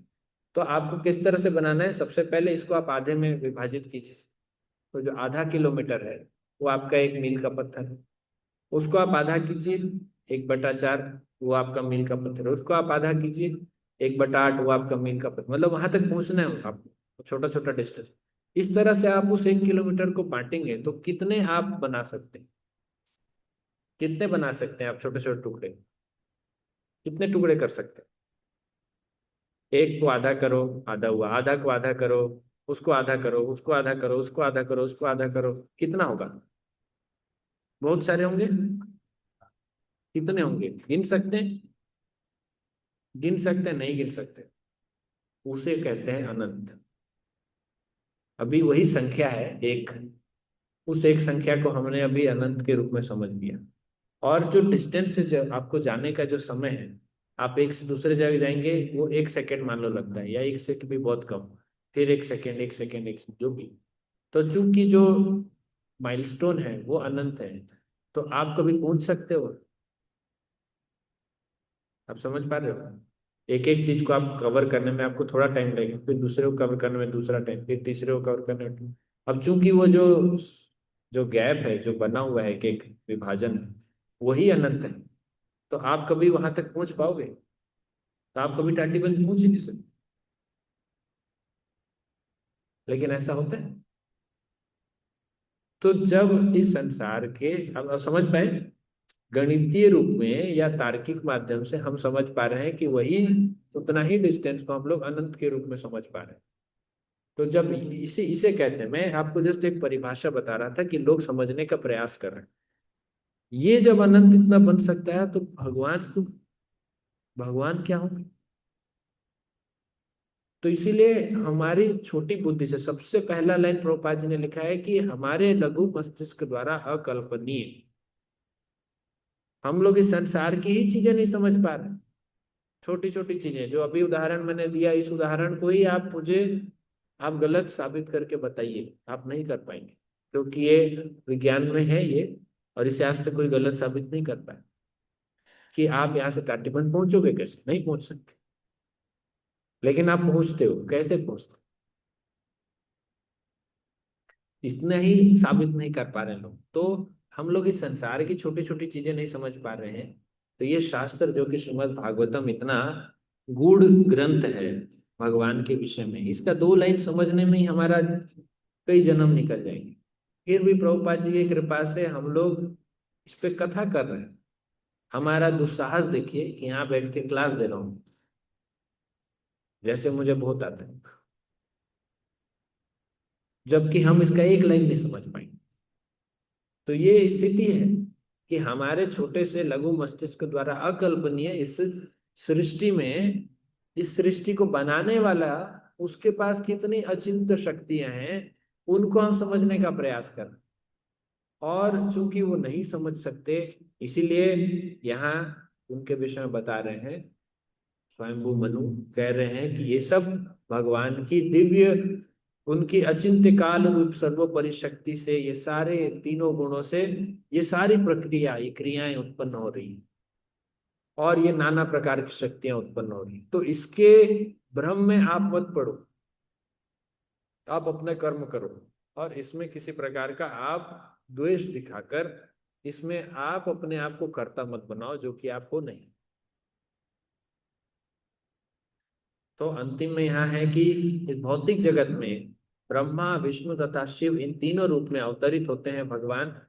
और तीनों अलग अलग गुणों का जो भार है, सृजन, पालन और संहार, इसको संभालते हैं। तो भगवान इन तीनों के रूप, तीनों के मूल स्रोत होने के बाद भी इन तीनों के कार्य कारण से सदैव पृथक रहते। तो मैंने शुरू से कैसे भगवान पृथक हैं, कैसे भगवान लिप्त हैं, कैसे हम पृथक हो सकते हैं, कैसे हम लिप्त हो जाते हैं, इन सारे के ऊपर में भी हम लोग चर्चा किए। किसी का कोई प्रश्न है तो पूछ सकते हैं। हरे कृष्ण जी।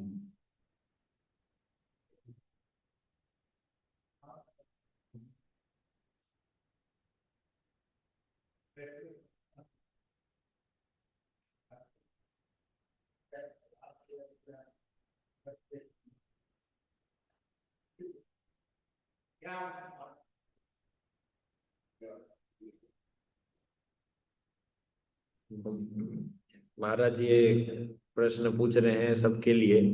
अ, वो उत्तर वही दे सकते हैं, उन्होंने अनुभव किया है।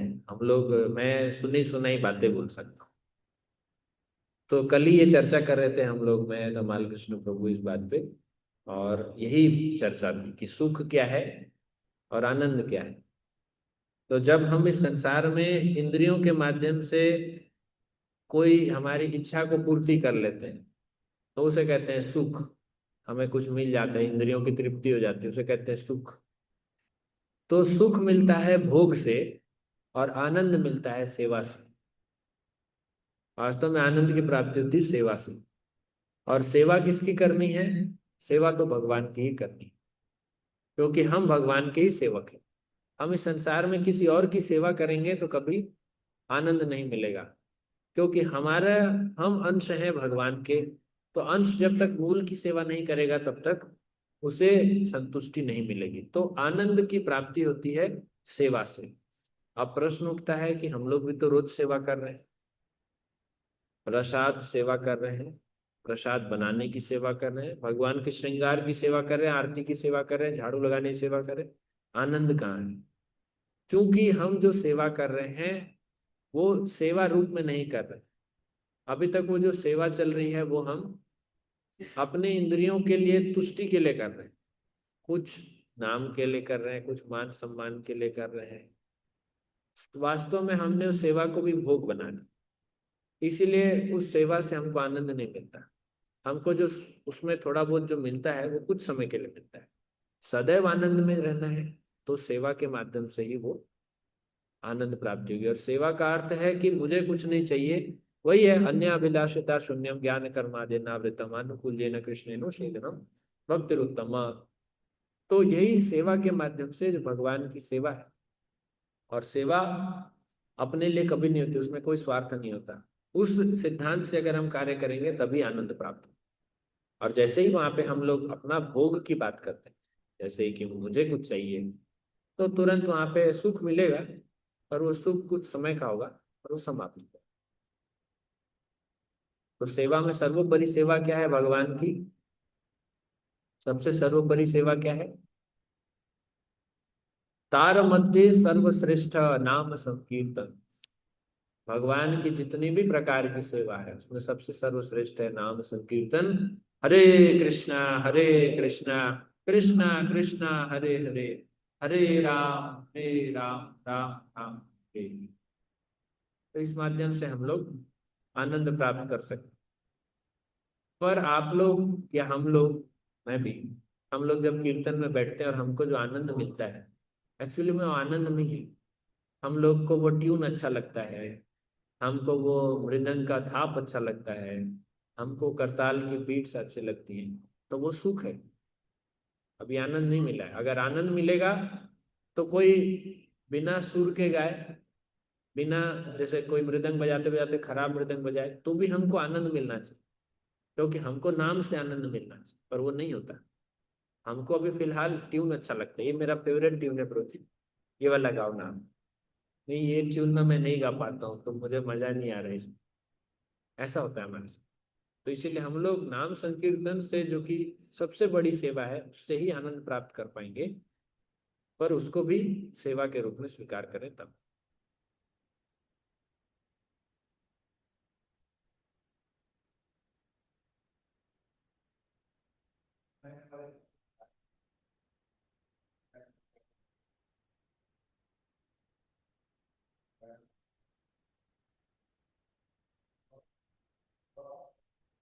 दो तीन भक्त तो चले जाइए, वहां पर भोग लगा दीजिए और प्लेट लगाइए।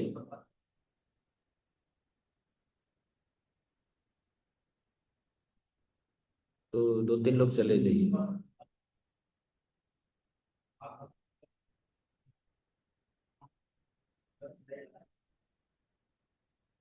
और किसी का कुछ प्रश्न है तो?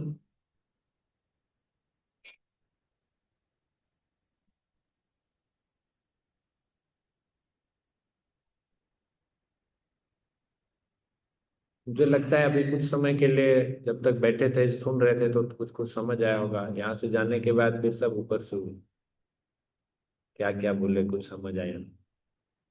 तो इसीलिए हमारा तो उद्देश्य यही है, इतना ही है कि मंदिर आइए, भगवान का नाम जप कीजिए, प्रसाद लीजिए, बस। इससे ज्यादा फिर कुछ बोलना नहीं है। लेकिन अब वो 1.5 घंटे में इतना ही नहीं बोलेंगे ना, इसीलिए ये सब बोलना पड़ता है। कथा में क्या क्या है सब करना पड़ता है, नहीं तो वास्तव में कहने लायक और करने लायक एक ही चीज है कि मंदिर आइए, साधु संग कीजिए, नाम जप कीजिए, बस। ठीक है मैम। हरे कृष्ण। ग्रंथराज श्रीमद् भागवतम की जय, श्रील प्रभुपाद की जय। ताई गौर प्रेमानंदे की।